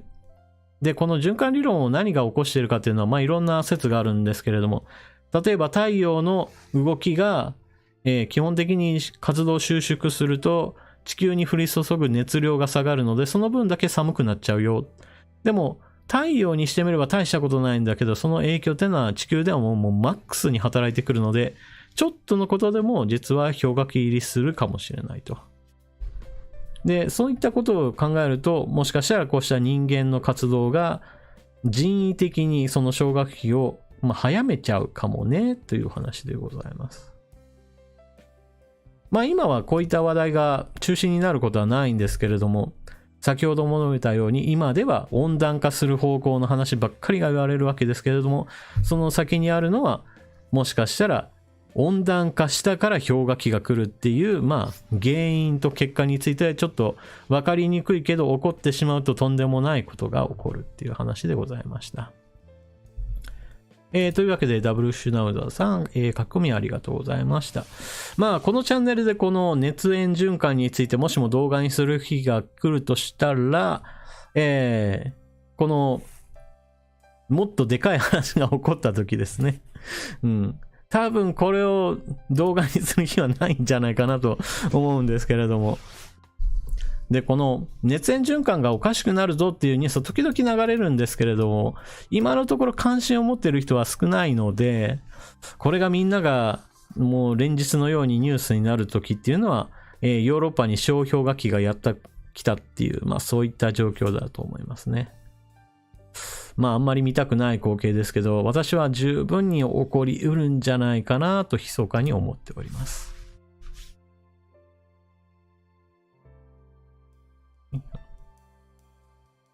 まあ、ならないでほしいと思うことが起こるかもしれないのが自然災害の恐ろしいところですよね。まあ、ついこの間もそうなんですけれども、山梨県で震度5の地震が起きましたよっていう、その全く同じ日に和歌山で震度5っていうのが起きて、専門家はこれに対しては別に連動性はないですよ。それぞれ別のものとして起こったんですよ。そして、山梨県で地震が起こったけれど、これは別に、噴火の予兆として起こっているものではないですよって話をしているんですけれども、やっぱりこういったものがあった時には、いつかそういったものが起こってもおかしくないなっていうことを考えた上で政治は特にやらないといけないなと思いますよね。まあ、特に南海トラフ地震に対しては、まあいずれ起こるだろうっていうことはまあ言われている状態なわけですから、まあ時間軸としては今すぐではないけれども、ゆっくりとゆっくりとまあ対策を打っていくっていうことは大事ですよね。まああと富士山について言っても、まあいずれいつか噴火するでしょうぐらいな感じでは言われているものなので、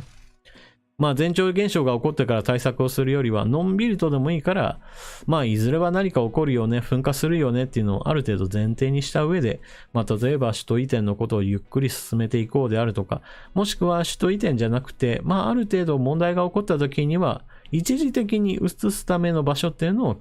策定しておくとか、そういったことも重要じゃないかなと思いますね。こういったものに対しては基本的には、備えをないよりは備えがあった方が基本的には私はいいと思ってるので、無駄だという人たちもいるとは思うんですけれども、首都機能をある程度どこかに移転させるっていうのは別に私は悪いことじゃないと思いますけどね。さて、それでは次の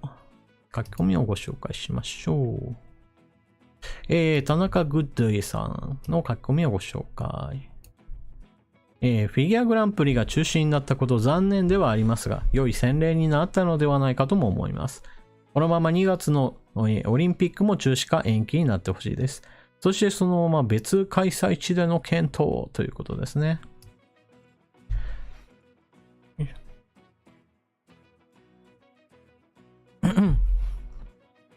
今日の生放送でニュースちょっと何件か取り上げましたけども、フィギュアグランプリが中止になった理由っていうのが、新型コロナウイルスの新変異株、オミクロン株が出たことによって、日本では外国人に対しては、新規入国、厳正化しますよ、原則禁止ですよっていう方向になったことです。これが原因となってフィギュアグランプリやる、そんな、ちょっと今状態じゃないよねっていうところで、中止になったわけなんですけれども。で、2月のオリンピックについて言うと、これは東京じゃなくって北京ですよね。中国の北京冬季オリンピックに関して言うと、中国共産党はおそらくはやる気満々と。で、観客を入れるかどうかについて言うと、中国の人が入るっていうのを前提にして今進めているみたいなんですけれども、これもなんていうかな、ちょっとわからなくなってきたなっていうのはあります。オミクロン株が中国に入って広がるかどうかっていうのは結局のところ今のところ全く予想はできないわけなんですけれども、どうも散発的にデルタ株の集団感染っていうのが中国国内では発生しているようなので、これがどこまで広がるかなと。この後オミクロン株が中国に流入したとしたらちょっとわからないなというところですよね。その場合には観客を締め出して選手だけのっていういわゆる東京オリンピック方式になるかもしれません。ただ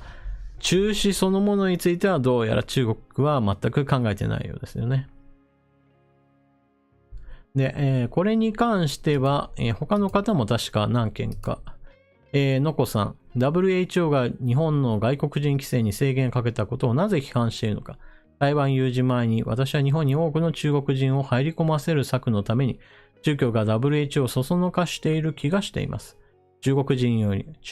によるプラカードや横断幕で抗議しているのを最近聞きます。多勢による圧力を感じています。上川さんは WHO の発言をどう捉えていますかということで。のこさんはこれに関連しての話としてはちょっと少し前のこれですね。WHO が日本を批判してるよっていう話なんですけれども。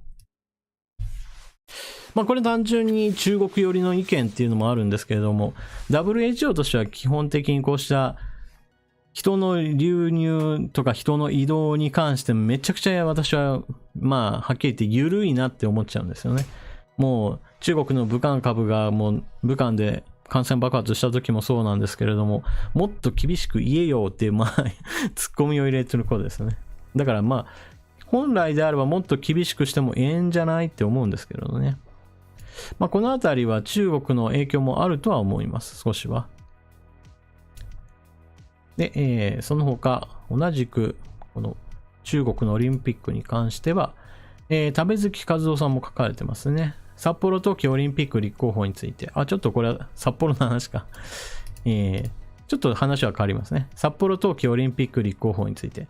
先頃札幌は予算をさらに削減した計画を発表。誘致にアピールされてますが、果たしてオリンピックを誘致する価値が本当にあるのか、必要なのか、上川さんの思いを語っていただけたら幸いです。経済効果等を理由に提示されたようですが、それに関する、付加価値を見出せない自分がいます。周りのコメントに流されているのかなと自分に思うことがありますが、果たして付加価値をどうしたらつけれるのか。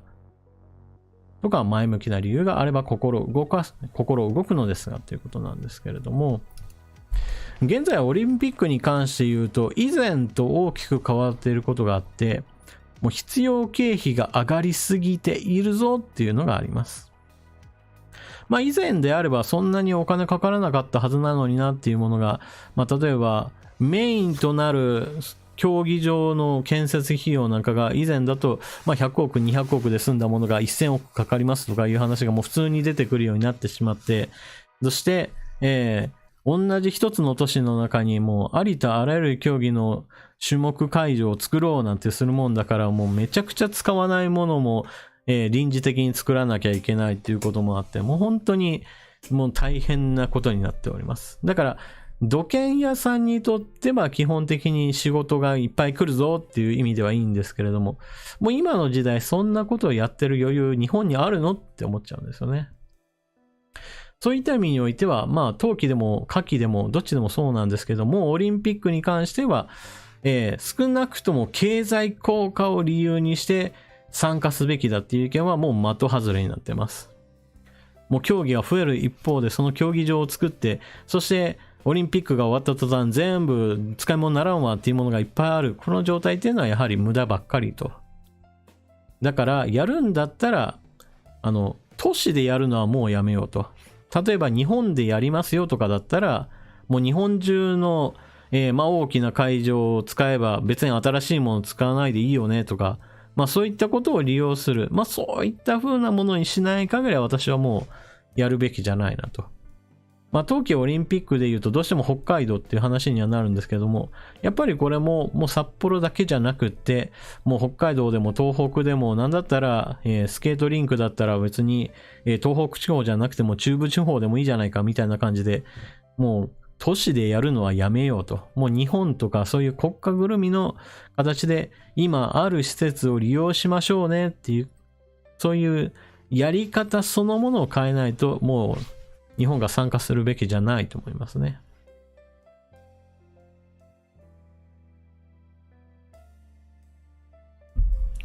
うん。山下秀樹さん、スーパーチャットありがとうございます。喉を大事に。そうですね。気をつけないと。喉を大事にっていう意味では、まあこれは、まあ今の話ではないですけれども、まあ将来的に言うと、ラジオ番組形式的に言うと一人で喋りまくるっていうのは結構大変なので、やっぱりパーソナリティとしてもう一人を、誰かいてくれたらなというのはちょっと思いますよね。まあ司会進行役みたいな形でもう一人いるといいんですけれども。と、まあ二人でやればね、喉の負担も半分だなとかな、ちょっと思いますね。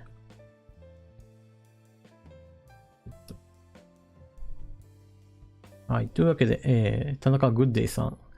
北京オリンピックへの考察ありがとうございますということですけど、北京オリンピックに関してはちょっと話がそれちゃいましたけれど、基本的には中国共産党はもう何が何でもやる気満々っていう形で、オリンピックをやるためだったら、もしかしたら観客を最終的には入れないような形でやるかもしれないと。まあこれはもうオミクロン株がどのくらい中国で感染爆発をするかですね。もしかしたらしないかもしれません。まあ中国の場合だとものすごい強権を使って、感染者が出たぞ、その地区はもうみんな封鎖だ、もう出てくんじゃないみたいなことをまあ結構強力にやるので、まあこれが今のところは効果が効いてるんですけどね。しげさん、アシスタント募集ですかっていうことですけれども。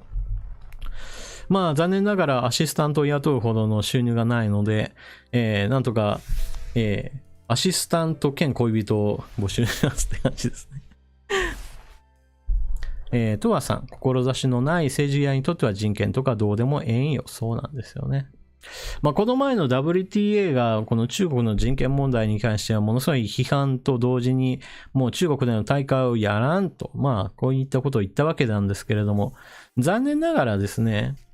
その女子テニス協会 WTA はもう中国でやらないって言ったんですけれど、じゃあ男子のテニス協会の、IPA だったかな、そっちの方がこの流れに追随するかといえばそういったわけでもないと。もうトップ選手のジョコビッチなんかはもう中国の人権状況とても、これ心配ですって言っている話なんかもしていて、まあ基本的には WTA のその反対表明、批判声明に対しても好意的な話をしているんですけれども、男子のテニス協会はどうもこの大会そのものについては今後は中国でやりそうだなっていうまあそんな雰囲気になってますね。もう男子女子どっちでもせめて大会をやらないっていうのを示してくれれば他の競技団体にも影響があるので、ちょっとねここ結束見せてほしいなと思いますね。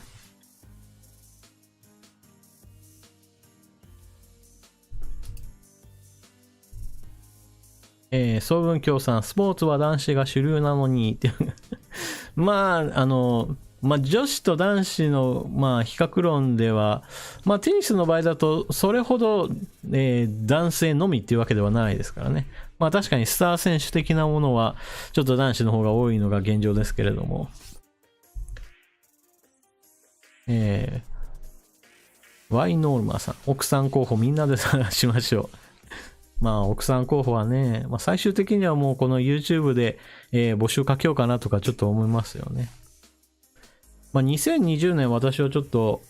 まあお引越しをしたんですけれども、まあその時の、まあ、理由としては、まあちょっと、まあ、鳥取県だと、まあいつまでもいる場所じゃないな、特に政治的な活動をする上においては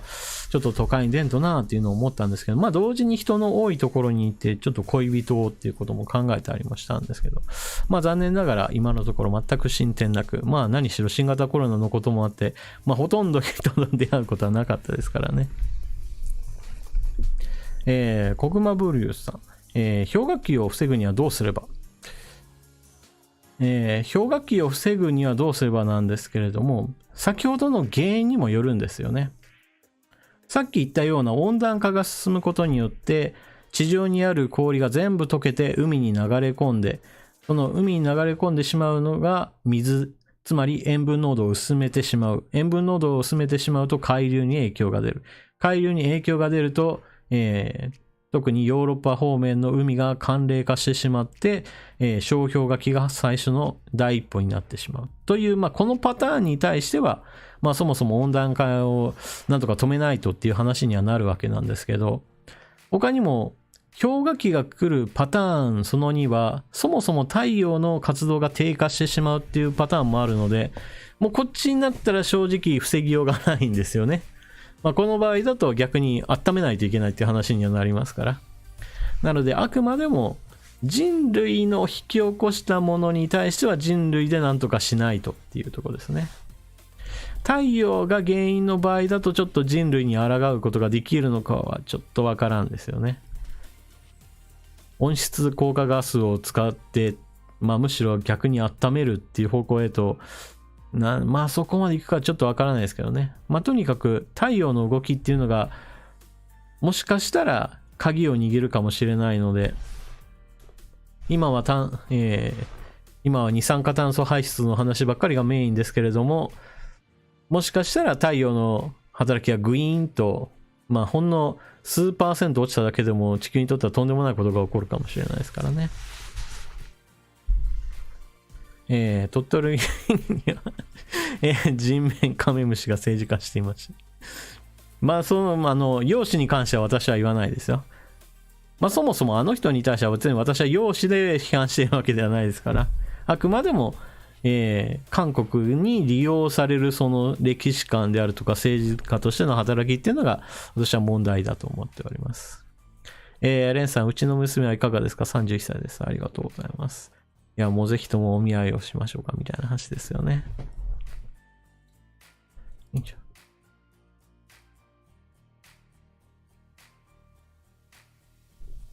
まあ、といったわけで。まあ、ただ、実際のところね、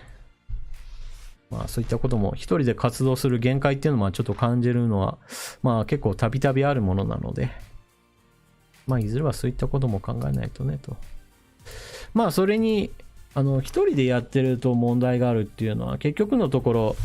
まあ、自分の後のことも考えないといけないっていうのもあって、まあ、政治的に別に私は政治家になるのが目的ではなくて、自分自身の考え方っていうのをなんていうか支持される人を増やして、それがある程度広がってくれたらなっては考えてるので、まあ私が例えば、まあ道歩いてて車にポコーンって跳ねられて、うーってなった時にも、この、今、まあこのチャンネルにしてもそうなんですけど、問題意識を持っている人たちっていうのが集まっている状態なので、まあ私は何らかの理由で活動ができなくなった時に、その意思を継いでくれる人っていうのがやっぱりいた方がいいとは思っています。まあそういった意味では私一人ではなくて、まあ私のパートナーになってくれる人が、まあ私がまあ働けなくなったら、そういった政治的な意思をまあ引き継いでくれたらなっていうのもちょっと思っております。さて、次行きましょうかね。ひなせらんさん、書き込みありがとうございます。上川さんお疲れ様です。はい、お疲れ様です。石原氏が選挙で落選したにもかかわらず内閣官房参与に任命されました。国民の民意を無視した任命ですが、上川さんの見解をお聞きしたいです。こんなことをやってたら野党も真似をすると思います。何のための選挙だったのか疑問です。ということなんですね。まあさてですね、この、よいしょ、よいしょ、よいしょ、どこだったかな。あら。あった。はいはい。まずはここですね。はい。政府観光政策担当の内閣官房参与に石原信輝氏。信輝だったっけ？名前の読み方はちょっとわからないんですけれども。石原さんが内閣官房参与になりましたよと。で、この内閣参謀になって何をやるのかというと、観光政策担当ですよと。で、これを聞いたとき私はギョッとしましたね。なぜかっていうと、かつて、国交大臣もやったことがあるからっていう理由で、この人だっては一応書いてはあるんですけれども、これ明らかにそうじゃないでしょ。何かっていうと、この石原さんはですね、自民党総裁選の時に岸田さんを推した人なんですよ。で、今は選挙に落選して、その自分の派閥のもうトップではない、もう辞めたんですけれども、その自民党総裁選の時には一応自分の会派の人たちに岸田さんに投票してねっていう話をしていた人なわけですよ。まあ、つまり、岸田さんとしては、選挙落ちちゃったのね。でも自民党総裁選の時にあなたは私を応援してくれたよね。その恩に報いましょうっていう形で用意したポストが内閣官房参与なわけですよ。まあ、つまり、そもそも論で言うと、この人は別に何かの専門家ではないのにもかかわらず、内閣官房参与として総理大臣に、何かこの問題に対してどうかなみたいな話をされたときに、こう思いますよみたいな、直に話せるポストを用意したと。これって、何の国民のためにもなってないよねっていうところですよね。私の考えとしては基本的にはこういった、総理大臣の近くに置く人たちっていうのはやっぱり専門家であることが大事だと思います。で、専門家っていうのは時として選挙には全然強くない人っていうのがいます。知名度が全然ないですよとか、もしくは専門家として没頭している関係で人付き合いはとてもなかなかうまくいかない人たちっていうのもいるので、そういった人たちっていうのに、あなたの知見を生かすためにもぜひとも近くにポスト用意しますんで話をいつでもできるようなところにお願いしますよっていう形で私は内閣官房参与とかそういった近場のところにポストを用意するのはいいことなんですけど、この人事っていうのはそういった意味では石原信輝さんの場合だとそもそも専門家でも何でもない政治家ですよ。その政治家が選挙で落選した、つまり民意を全く受けてないですよ。この人はもうただの人になったんですよ。そして専門家でもないのにもかかわらずこういったところにポストを用意しましたよっていうのもこれ完全に国民舐めきってんぞっていうところをちょっと感じますね。だから私は大反対でございます。で、そういったこともあって多くの人たちがいやなんでこの人を任命しちゃうのよっていうところから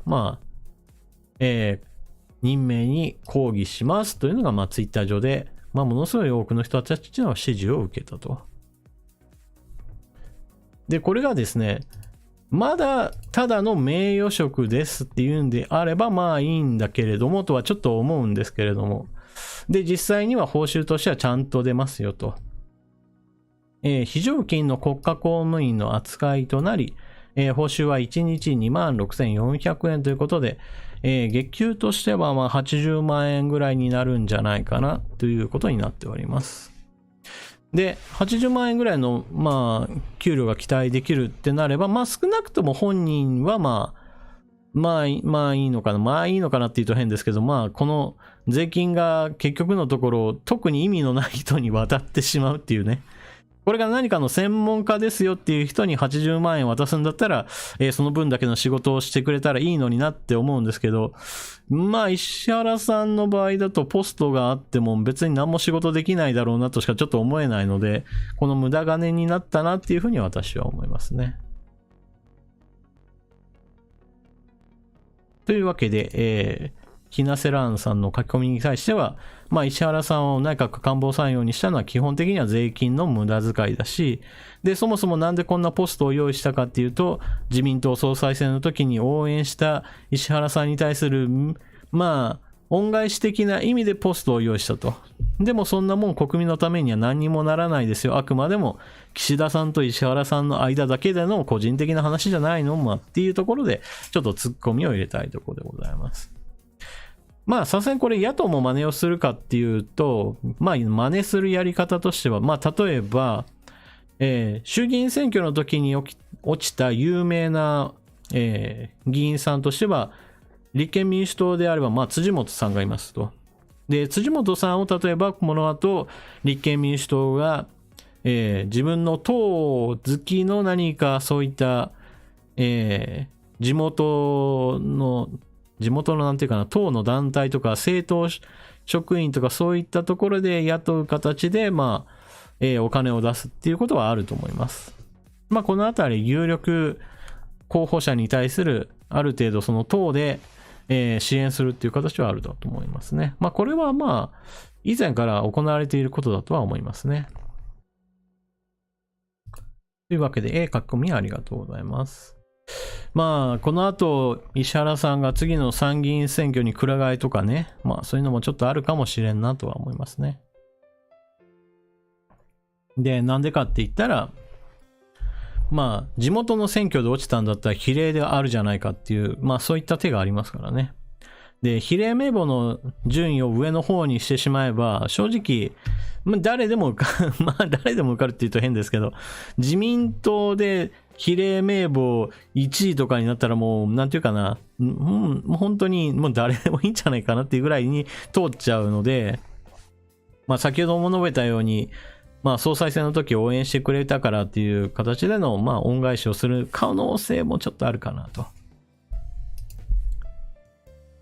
まあ石原さんが国会議員やっとってもなんか日本のためになるっていう姿は全く想像できないところが、まあ残念なお人だなとは思いますね。さて、それでは次の、コメントを紹介しましょ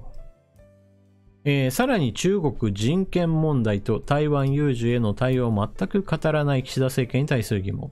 次々と発言する増税論議。経済復活を叫ぶが完全に逆行する政策を次々発する岸田政権。岸田政権打倒を叫ぶ多くの国民がいて、このままでは参院選まで持つのかという疑問、皆さんにお話しくださいということですね。書き込みありがとうございます。まず中国の人権問題に対してなんですけれども、自民党総裁選の時は岸田さんはですね、基本的には中国には人権問題があるし、そしてビジネス面においては経済安全保障問題にしっかりと取り組みますよという話をされていました。で、そのための人権担当のポストを用意しましたし、そして経済安全保障に対しても、なんだろうな。この部分について具体的な政策は実行しているかちょっとわかんないんですけれども、まあ少なくとも事前の話としては少し進めていたんですね。まあところがどっこい今そういった話がどうなっているかといえば、中国から訪中しないか林外相っていう話があった時に、調整できるようだったら行っちゃうかもなみたいなことを林さんが言ったと。まあそういったこともあって、あれなんだ、中国に対して、なんか、しっかりと物を言うんじゃなかったの？なんで今の時期に訪中を調整しちゃうかもしれないみたいな話をするのっていうね、話がありましたし、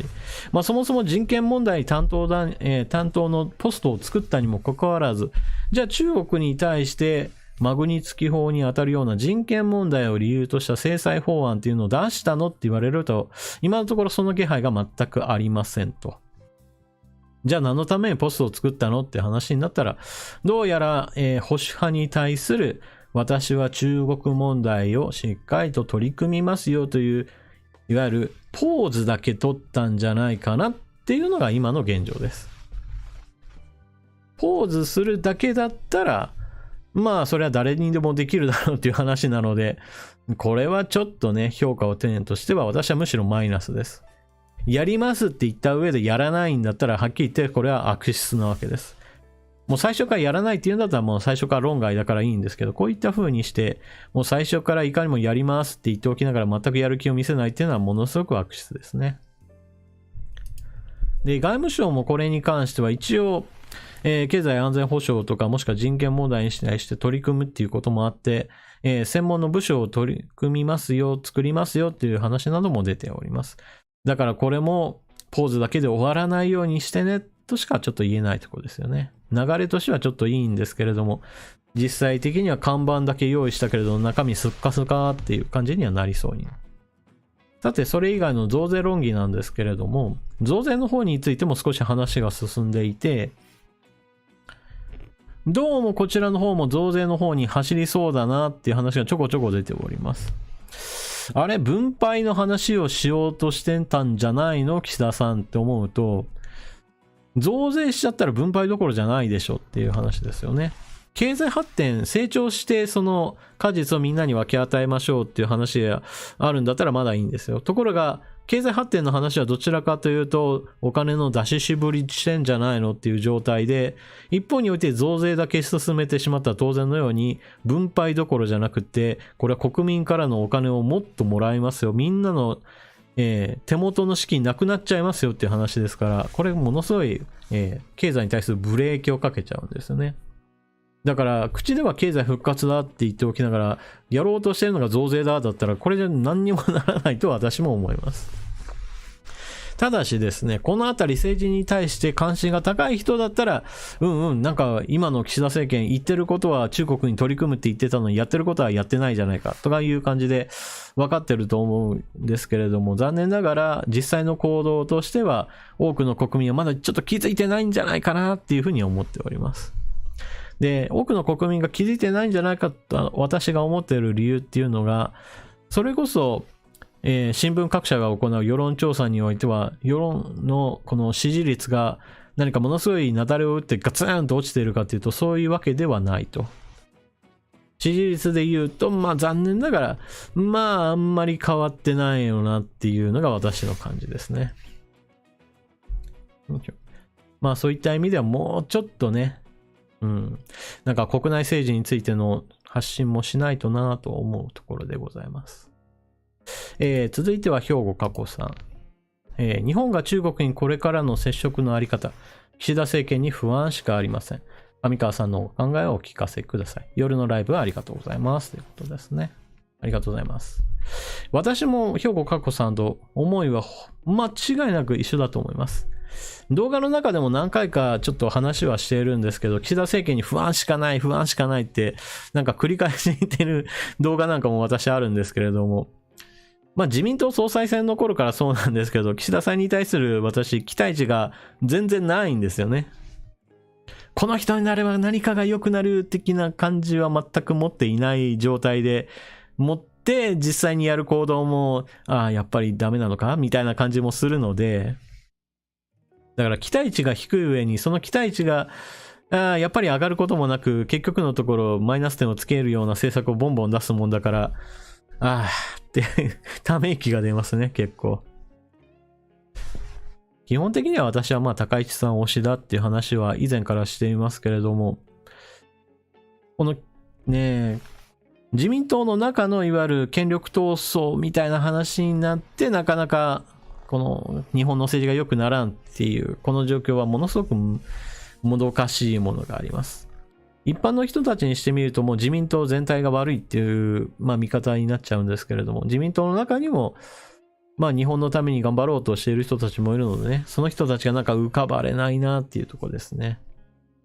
で、政調会長になった高市さんなんですけど、残念ながら自民党の中、特に岸田さんからは冷遇されている状態なので、どこまで影響力を発揮できるかって言えばちょっとね、私は悲観的に見ております。せっかく二階さんっていう、この親中派の大物が権力的には交代したにもかかわらず、残念ながら、岸田さんと茂木さんと林外相というこの3人の三巨頭体制っていうのが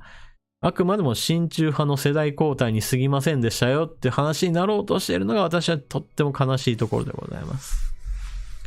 で、この件に関して、岸田さんは親中派ともしくは美中派という人たちがいることに関しては心外だなという話をされているそうなんですけれども、そう思うんだったら、しっかりと中国に対して批判、言動、そして行動、どの段階でもいいからちょっと前に進めてほしいと思っております。そうじゃないと、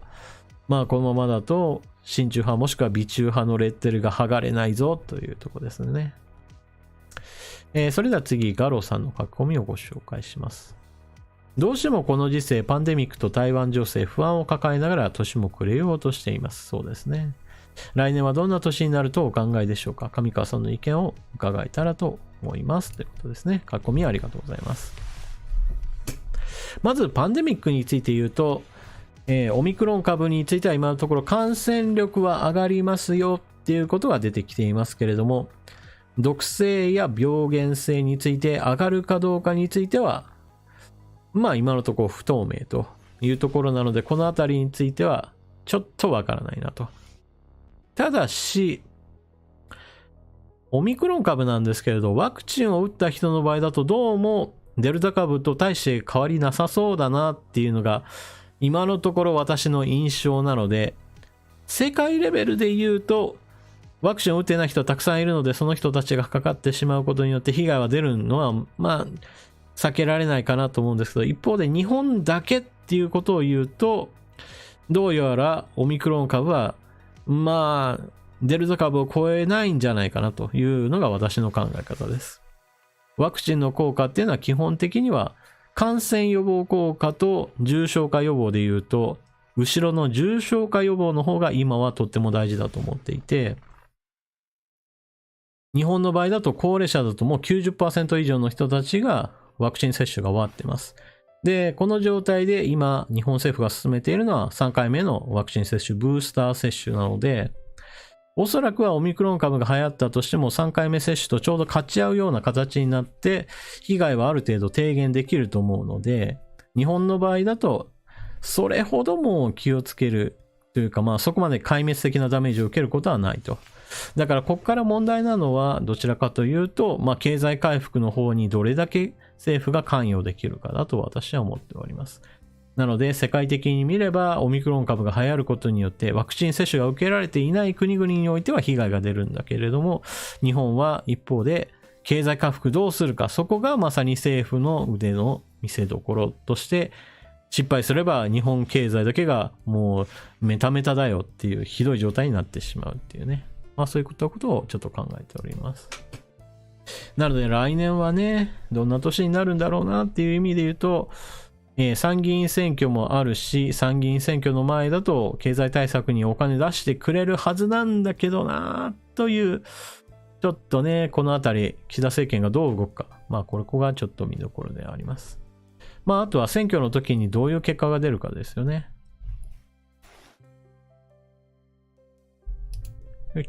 さあ、それでは次行きましょう。誰にでもできる寒さ対策と防災対策はということですけれども。これは、今まさに冬になっているので、寒さ対策が必要ですね、ということから言うと、私の場合だと、実家は古い家っていうと変ですけれども、新興住宅地にできた一戸建てを両親が買ってそこに住んだっていうこともあって、中途半端に古い家なんですよ。この中途半端に古いっていうのがちょっとめんどくさいなと思うのは、見た目的には今のところまあ問題ないよねって見えるんだけど、でもちょっと昔の家の常識っていうのは断熱材がしっかりと入っていないであるとか、まあ換気システムとかそんなもん特に考えてねえんじゃないかなとかね、そういった問題をいろんなところに抱えてる家で、冬になったらとにかく寒い、夏になったら2階はめちゃくちゃ暑いとかね、まあそういったまあひどい状態熱に関してはひどい状態だったので、私はもう本当に冬になったら布団から出られない子供でしたね。もう布団から一歩出たらもう外と変わりないんじゃないかぐらいの寒いそんな家だったので、でそこからまあ私の今の生活っていうのがあるんですけれども、私の場合だともうだんだんと寒くなってきたなって言ったら、基本的にはまず服をどんどんと、グレードアップしていきます。そのグレードアップっていうのは家の中にいるんだけれども外に出られるぐらいの厚着をする、もしくは防寒着を着ようっていう考え方です。なので、動画を見ればわかるんですけど、私はまあダウンジャケットを着てるんですけれども、このダウンジャケットを着てるっていうのは、もう冬が来たなってなったら、家の暖房をつけるんじゃなくて、まず服がだんだんとアウトドアになっていくんですね。で、この服をどんどんとグレードアップしていくと結構ね、対応力は高いですよ。まあ皆さんも考えればわかると思いますけれども、例えば冬山を登山する人たちっているわけじゃないですか。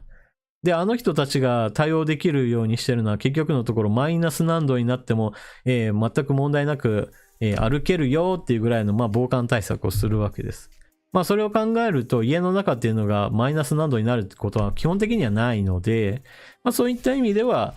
だんだんと服装がアウトドアになっていけば、まあ日本の冬はまあまあ乗り切れるだろうみたいな感じですよね。なので皆さんにおすすめするとしたら、まあ家の中でも厚着しようねとかね。まあそんな感じになっちゃいます。まあこれをみんなに勧められるのかっていうと、まあちょっと違うんですけれども。で、この話っていうのは結構私の個人的な話なので、皆さんに勧めるんだったら、基本的にはまずは窓を二重窓にしましょう。で、日本の場合だと、その中途半端に古い家の場合だとガラスが一枚ガラスっていうことがあって、もしくはアルミサッシっていうこのものすごく外の冷たさを家の中に持ってきてしまう、窓になっていることが多いんですね。で、こういった窓やガラスの場合だとどうしても外の寒さっていうのを家の中にどんどんと伝えてしまうので、朝になったら結露がものすごく出てるし、もう冷たい空気がどんどんと家の中に入ってきちゃうっていうことがあります。なのでお金があれば二重窓に2枚ガラス、服装の断熱ガラスにしてしまうっていう手もありますし、もしくは、もう一個窓枠を作ってそこにプラスチックの、プラスチック段ボール、プラダンと呼ばれるもので作ったものに当てはめるとかね、まあ、そういったことをすることによって外からの、寒い空気をシャットアウトするっていうのが結構これいいですね。なので見た目までしっかりとやろうと思えば業者に頼むし、で別に見た目なんか気にしないでいいよっていう人は、まずはプチプチのシートをまず1枚ガラスに貼るっていうところからスタートしましょう。これだったらニトリとかだと2000円ぐらいでプチプチシート売ってますから、それぐらいだったらいいかって言ってまずそこから始めて、まず2000円でプチプチシートを、ガラスに貼って、次に、アルミサッシに断熱のなんていうかテープみたいなの500円ぐらいのやつを貼ってみたいな、まあそこからスタートするのがいいんじゃないかなと。でそこから、もうちょっと1万円足すんだったら自分で DIY で、さっき言ったようなもう1枚の、窓をつけてしまって二重窓にしてしまうということですね。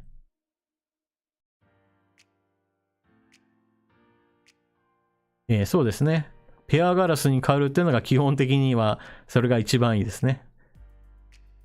下流サイサイさん、友達は窓に段ボールを貼ってましたが、それも一応ありです。一応ありです。うん。もう窓そのものを完全にね、段ボールでもう覆い尽くしてしまうっていうのもまあそれも一つの手ですよね。まあなのでそのあたりはもう自分の財布と結構相談しながらなんですけれども、もう特にこの窓っていうのはずっと住む家の場合だとすごい長いお世話になるものなので、特に自分が買った家ですよっていう場合だと、もう二重のペアガラスのものに入れ替えて、もうずっとその断熱性の高いものを利用するのがいいですね。で、賃貸とかもしくは、まあ本当にちょっとお金かけるの余裕ないなっていう場合は、先ほども言ったようにプチプチシートを貼るところから、まあちょこちょこっと進めていく感じでいきましょう。で、その上で、服装がどんどんと家の中ではだけどアウトドアになっていくっていう方向でいけばいいんじゃないかなと思いますね。さて、それと防災対策なんですけれど、防災対策の基本っていうのは、やっぱりローリングストックっていう考え方を取り入れるのがいいですね。防災のことを考えたときに、それだけに使うものというよりは、生活の中に例えば食べるものについてはある程度ストックしておいて、古いものから食べて、そしてなくなったらさらに買い足してっていう形でぐるぐるぐるぐるとまあ回していくと、ある程度の量が残った手元に残った状態を維持していく、まあこういったことを実践していけばまあ結構いいんじゃないかなと思いますね。はい、というわけで次行きましょうかね。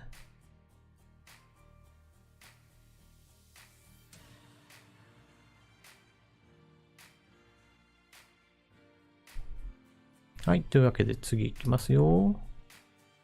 ともさん、林修先生が、カツカレーについて、1たす1が2にも3にも4にもなりそうな気がするのに、1.5 ぐらいまでしか上がらない料理などと発言して一部で物議を醸していますが、だったら天丼は2を超えているとでも言うのでしょうか。そもそも1プラス1を2にしたければ、単品で2品頼めば良いのではないでしょうか。カツカレーが 1.5 にしかならないのは、大抵の場合、何を乗せても何とかしてくれるカレーに甘えて、磨き上げてない1に満たないカツを乗せてくる店側の問題に思います。上川さんにとってカツカレーは美味しいですかということですね。ありがとうございます。はい、カツカレー大好きです。で、カツカレーっていうのは、確かに1プラス1が2にならないじゃないかって言われると、まあそうかもしれないんだけれども、まあ単純な話として、まずカレーライスがあって、もう一つ、まあ例えばカツがあったら、まあ千切りのキャベツと一緒にあって、そこにソースをかけてっていう、まあ全く別のものがあった場合において、その2品同時に食べないでしょって思いますね。私だったら。だからカツカレーにしてそれが 1.5 になるんだったら、それが何か悪いのって話なんかは思いますけどね。で、カツカレー用のカツであるとか、カツカレー用のカレーっていうのを磨き上げているお店っていうのは基本的に美味しいと思うので、まあ、そんなに何かそれが問題なのかなって思っちゃいますけどね。このコメントに対する、皆さんからの書き込み、おもちパンダさん。カツカレーってルーをカツカレー用に作ってるんじゃなかったですか？少なくともうちはそうしてます。皆さん違うんですか？そっちの方が気になります。ちなみに、おもちパンダさんの家では、野菜は入れずに玉ねぎのみでじっくり煮上げて、カツに合わせています。ということですね。なるほど。うん。これはもう自分で作る派の人たちはもう自分の創意工夫が詰まってるものを食べてるよっていう話ですよね。まあお店で食べるっていう、まあ私の考え方で言うと、まあカツカレーの特にカツは自分ではもう用意できないですからね。なのでちゃんとそれぞれ美味しい合うもの同士を合わせたお店っていうのがまさにまあ2にも3にもなるだろうと思いますね。まあどっちみち私はたとえカツをスーパーで買ってきてそれにレトルトのカレーをぶっかけたとしてもカツカレー美味しいって言いますよ。うん。だいたいカレーもカツもどっちも美味しいんだから両方一緒に食べてまずいわけがないっていうね。いいんです。まあ美味しいものは美味しいんですよ。大丈夫です。さて、今度は違う林さんの話で外務大臣についてお聞きしたいです。中国からの訪問要請を自らメディアで公表したのはやっぱり大臣になれて嬉しくて思わず発言してしまったのかもと思ってしまうほどの親中議員だと私は思います。親中の岸田総理は北京オリンピックの外交ボイコットも可能性低そうですし、これからの対中関係が心配ですということですね。で、ちょっと前の誰かのコメントでちょっと話をしましたけれども、岸田総理、北京オリンピックを外交ボイコットするのかっていうと、今のところその気配がないなと私は思ってしまいます。で、岸田総理も林外務大臣もそうなんですけれども、今のところ日本は日本独自で検討しておりますっていう話をしていて、決して外交ボイコットするともしないとも明言はしていません。でも、発言の端々に感じるのは、これは外交ボイコットする気ないんだろうなとしかちょっと今のところは見えません。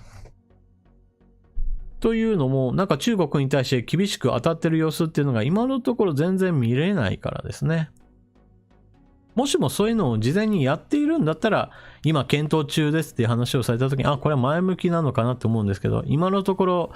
中国に対してはっきりと物を言う言動っていうのが見えていない状態なので、検討中の意味はなるべく外交ボイコットしない方向で検討してるんだろうなっていうのが今のところ私の評価です。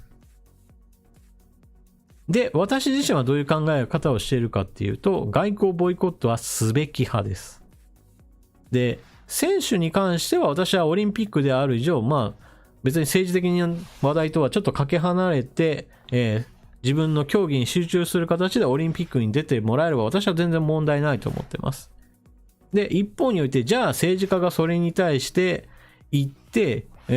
習近平さんと一緒に並んで、いや、オリンピック楽しそうですねみたいな顔してたらお前一体何しに行ってんだとは思います。だからここは選手と政治家は別問題として、政治家は政治家で、北京オリンピックに関しては外交ボイコットを表明して、中国の人権問題に関しては非常に問題があることをまずはっきり言うと。そのことを理由として私たちは中国の北京オリンピックには参加できませんよっていうことを表明すべきだと思います。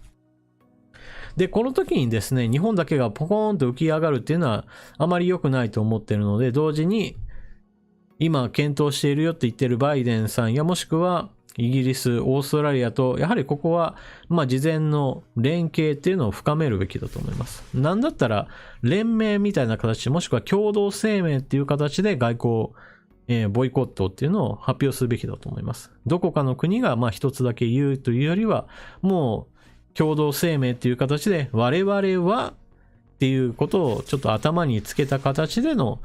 外交ボイコットっていうのを実施すべきだろう。っていうふうに私は思っております。ただしこの点について林外務大臣が岸田総理がそういった政治力や外交力を持っているのかって言われると持っていないんじゃないかなっていうのが私のとっても不安に思っているところでございます。さて、それでは次行きましょう。はい。岸田政権の政策が日本のためにならないものが多いと感じます。特に事実上の移民法、クーポン5万円配布に967億円の費用に対し、国民との感覚のズレ、全く困窮者救済にならない公明党案を採用するズレの大きさ等をお話しください。ということですね。ありがとうございます。まずクーポン5万円給付の話なんですけれども、この件に関して事務費が大きすぎるんじゃないですかっていう批判に対して、鈴木財務大臣はこのように答えました。過大な水準ではないと。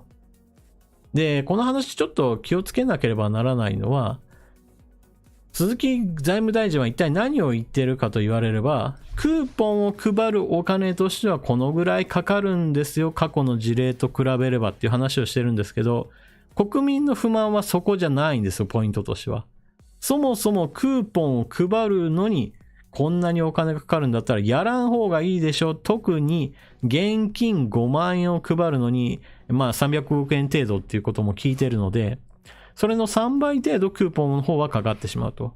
それだったらクーポンやめて現金の方で2倍の10万円配ったらものすごいお金が節約できて、そしてみんなが自由に使えるお金が出るんだからそっちの方がいいでしょ。だってこのお金は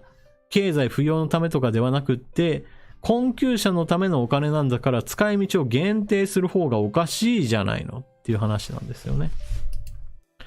例えばですね、これがみんなが余り金になるような形でもうバーっと配って、このお金は貯金しないでくださいね、もうさっさと使ってくださいねって言うんだったらクーポンっていうのは一つの方策なんですけれども、今回は特に目的としては困窮者、新型コロナウイルスでいろんなところで経済的な負担がかかっていて、より低所得者の人たちにその幸せが来ているんだから、その人たちを救いましょう、手助けしましょう、一時的にでもなんとかちょっと一息ついてくださいねっていう話をしているんですよ。そんな時にクーポンを配るのに1000億円かかって、これが過大な水準ではないって何言ってんだっていう話ですよ。そもそもその1000億っていうのを、普通に現金給付に回せたらさらに上乗せできるでしょう、現金の方っていう話ですよね。なのでこの話っていうのは残念ながら的外れな反論でございます。といった具合にして、この基本的にはなんでこんな話になったかといえば、ちょっとコメントの書き込みにもありましたが、公明党案を飲んだこの筋の悪さですよね。自民党公明党政権なので、公明党の方からこのことをやってくれよっていう話を結局飲んでしまった自民党の岸田総理、あなたの調整力不足ですよっていう話ですね。結局政権を守るためには公明党と仲良くしないといけないよね、ある程度話を飲まないといけないよねっていうところからこの政策を飲んだわけですけれども、これ一体誰のためかっていうと国民のためじゃなくって、公明党と自民党の仲を取り持つためにある程度のダメだなって思っているかどうかわからないですけど、岸田さんが思ってないかもしれない。とにかくそんな形で政治決着をつけてしまったと。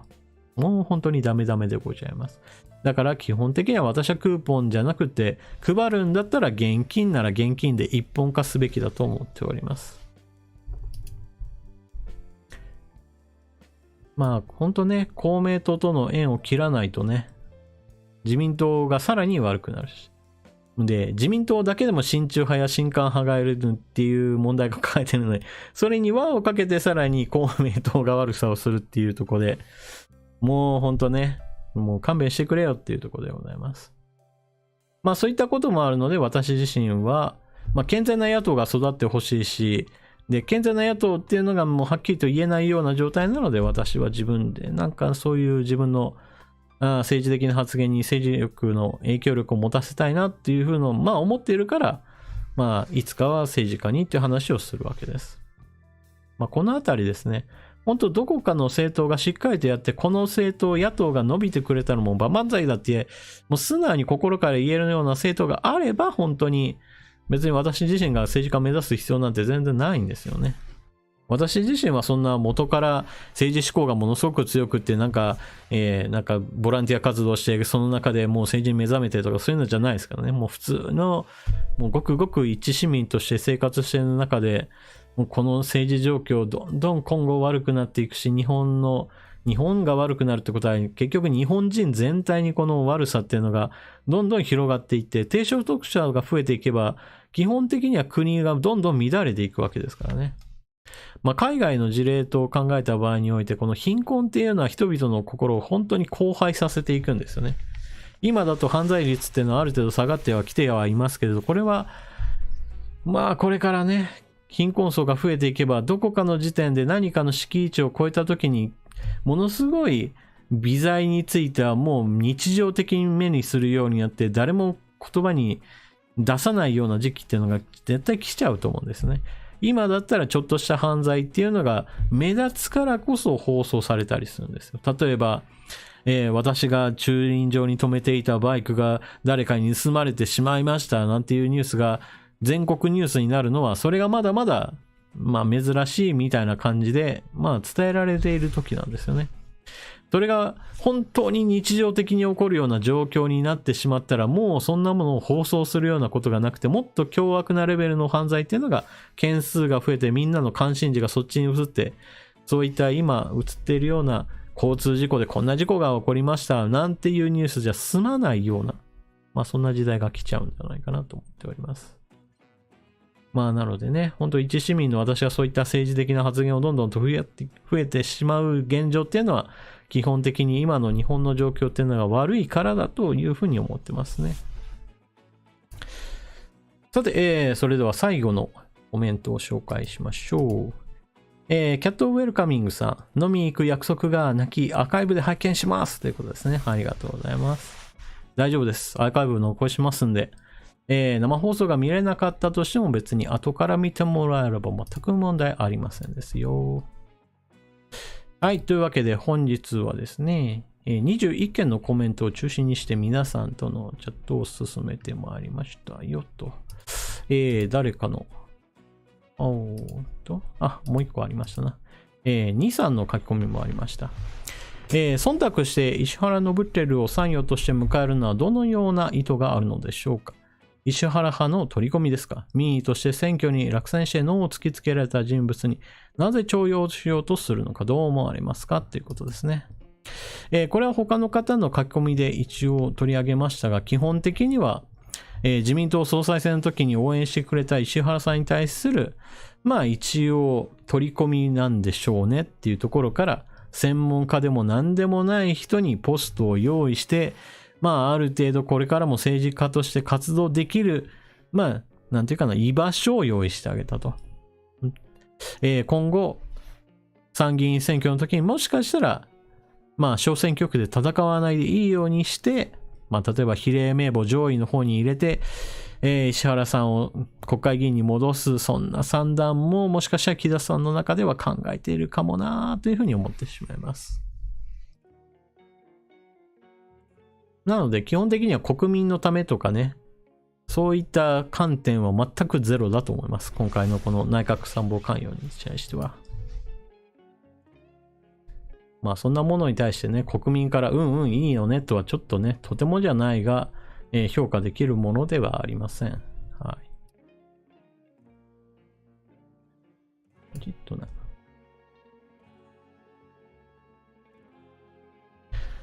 まっちゃんさきもりさん、福岡は放火のニュースが多い印象です。放火のニュースが多いっていうのはちょっと恐ろしいことですね。放火は本当に重罪ですからね。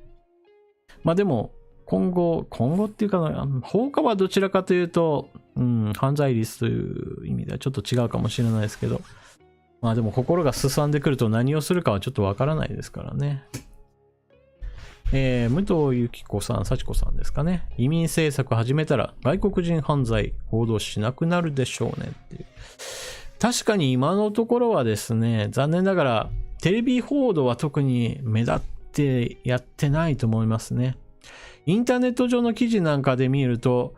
ベトナムから来た特定技能実習生の人が、まあ、その後、まあ、行方不明になって犯罪を犯してしまいましたっていう形で、記事が何件か上がってるのを見るんですけれども、これをね、テレビで取り上げないんだなって思っちゃう、まあそういった場面多いですね。だからこの後、どんどんその規模、もしくは件数が増えてくると、ネットの記事ですら追い切れないような状態になってしまうかもしれないですよね。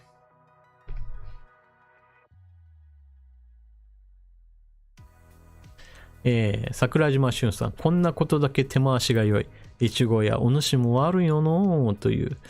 まあそんなことが進んじゃってるかもしれないですね。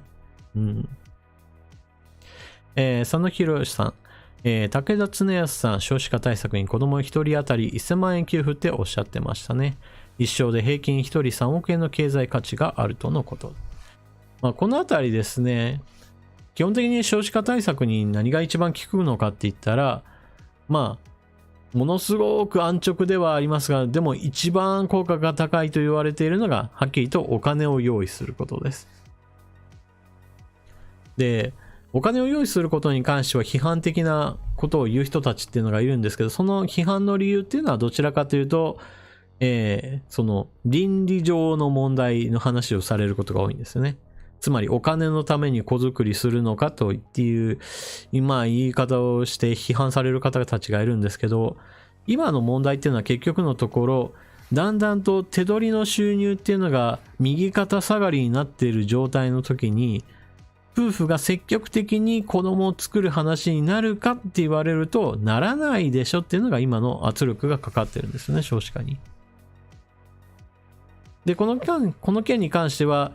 もう結婚して夫婦になっている人たちの間の出生率はまあそこそこ悪いもんじゃないよって言われるわけなんですけれども、でも今実際に結婚している人たちが2人目、3人目ってなった時に、やっぱり経済的な負担をある程度減少させるような政策としては、やっぱりなんだかんだ言って金銭支援、もしくはまあ教育にかかるお金をとにかく減らしていく方向。今だと給食費を徴収したりとか、もしくは文房具については、じゃあお金払ってねってなってますけれど、まあ最初の部分、例えば制服であるとか、最初の教科書代とか、そういった細々としたものについては、まあなくした後、まあ追加で買わなければならないものについては、まあちょっと皆さん買ってくださいっていう話はしないといけないと思うんですけど、最初の部分については最低限、まあ制服2着とか、体操服2着セットとかそういったものに関しては最初公費で全部で無料で皆さんにお配りしますよとか、そういう細々としたところの無料化とかね、すべきでしょうね。まあその上に、まあ普段の生活もあるので、まあ1000万円かどうかわからないですけど、例えば毎年100万円で10万円での、まあそういったものでもいいのかなとかはちょっと思いますけどね。レンさん、年収980万って裕福ですよね。子供がいても十分だと思いますが、ということですね。まあ年収980万円でもしも、2人とも働いていて、それだったらもうまさにパワーカップルと呼ばれる、まあ非常に強力な夫婦だと思いますけどね。例えば年収980万円じゃなくても、地方の公務員、まあ別に地方じゃなくてもいいんですけれども、公務員の人だと、まあ年収600万ぐらいあるっていうパターンが、まああって、で、旦那さんも奥さんもどちらとも公務員ですよ。そして職場結婚したっていう場合だと、まあちょっとした一流企業に勤めてる人と同じぐらいの、まあレベルで、まあ生活水準は高いですからね。まあそういった意味で言うと年収980万っていうのは基本的にはかなりの一般的に言うと収入の高い人たちでございます。まあもちろん1億円とか10億円とか100億円とか1000億とかまあ上はいくらでもいるんですけど、まあどこからはまあ裕福っていうかっていうちょっとまあ難しいんですけれども、少なくとも平均以上であることは間違いありません。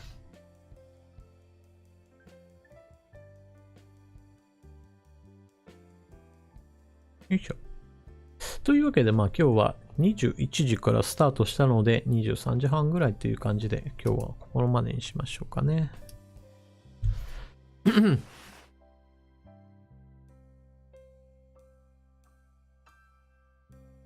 ん。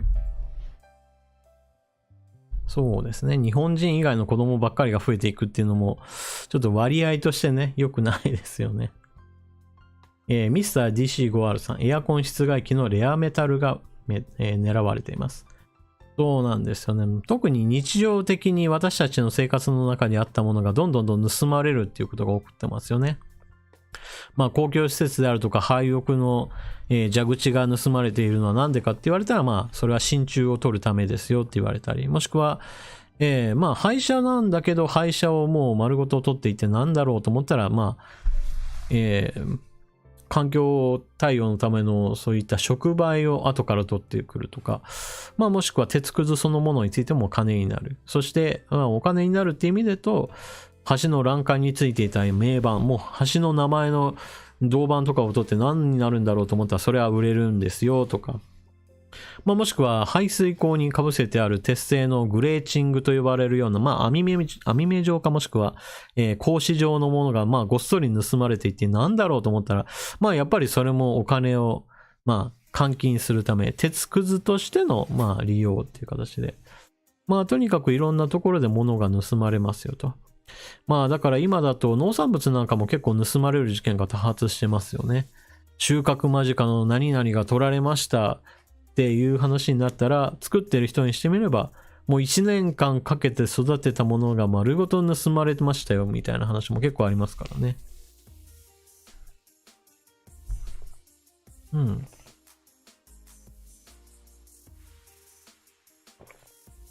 銀翼さん。社長の収入はそのまま聞いてちゃダメじゃないですかね。節税のために見た目の収入は少なくしてる可能性があるので。そうですね。特に中小企業の非上場会社の社長さんについては、収入については、そのまま鵜呑みにしては絶対いけないですね。まあ何しろ社長さんということもあるので、例えば家族、親族の方については、会社のポストに必ずつけていて、多分出社してないだろうなっていう人がもう給料もらってたりもしますし、また会社の経費落としっていう形で基本的には見入りはないように見えつつも実質的な利益はごっそり、手にしてますよっていう中小企業のオーナーさんはたくさんいますからね。で、最終的には、まあ、企業としての税金は納めたくないなと思ってギリギリ赤字にするとかね。まあそういったことを結構行う人は多いので、まあ残念ながらね。ZBV さん、そのうち線路を盗まれそう。廃線になったらその線路が残されてますけど、あれが盗まれたっていう話は時々聞きますけどね。さすがに現役で使ってる線路にまあ入ってきて盗むっていう事件は今のところ起こってないんじゃないかなと思いますけど、でも最終的にはそういった時代が来ちゃうかもしれないですね。よいしょ。下流菜菜さん、家の鉢植えも盗まれました。多分それはお金の目的じゃなくって、多分花が欲しかったのかもしれないですね。のこさん、日本も防犯カメラ増えそう。まあ正直これからは増える一方なんじゃないかなと思いますね。特にここ数年だけで言うと、防犯カメラっていうよりはドライブレコーダーっていう形で本当に多くの人たちがカメラを設置しているので、で、これは犯罪が起こった後の捜査としては非常にまあ有力情報になることがあって、この時間帯にここを通った人が一体誰だろうってなった時に、まあレコーダーをまあ見せてもらうことによって、あ、これはもしかしたらっていうのは見つかることも多いですし、特に営業店の場合だと外向きの道路を映してるっていうことは結構多いので、コンビニ前を走っているクマ、この時間帯だとこの犯行時刻から考えて通ってそうだなみたいな感じで、まあ調べるのも多いですからね。まあ今後においては、だから公共の場っていうのはどこかからか誰かが撮影しているところが、まあ今まで以上に今後も増えていくことは多いでしょうね。さて、皆さんそれでは今日は21時からスタートしましたが、この辺りで締めと参りましょう。まあ今後とも土曜日の夜を今のところ生放送の時間帯にしようかなと思っております。で、いつものように生放送を行う前にはコミュニティ掲示板で、まあ皆さんからの、まあこんな話題話してほしいなって思うものを書き込んでもらえれば、私の知っている範囲の話だけはまあしようかなと思っております。なのでまあ全くわからないものも当然ありますので、その時には、ちょっとご容赦願えればなと思います。というわけで本日は皆さんご来場ありがとうございました。上川が行くわかるニュース解説生放送版は今日はここまでといたします。そして寒くなってきてまいりますので皆さん体調にはお気をつけください。それでは次回は動画にてお目にかかりましょう。またね。そしておやすみなさい。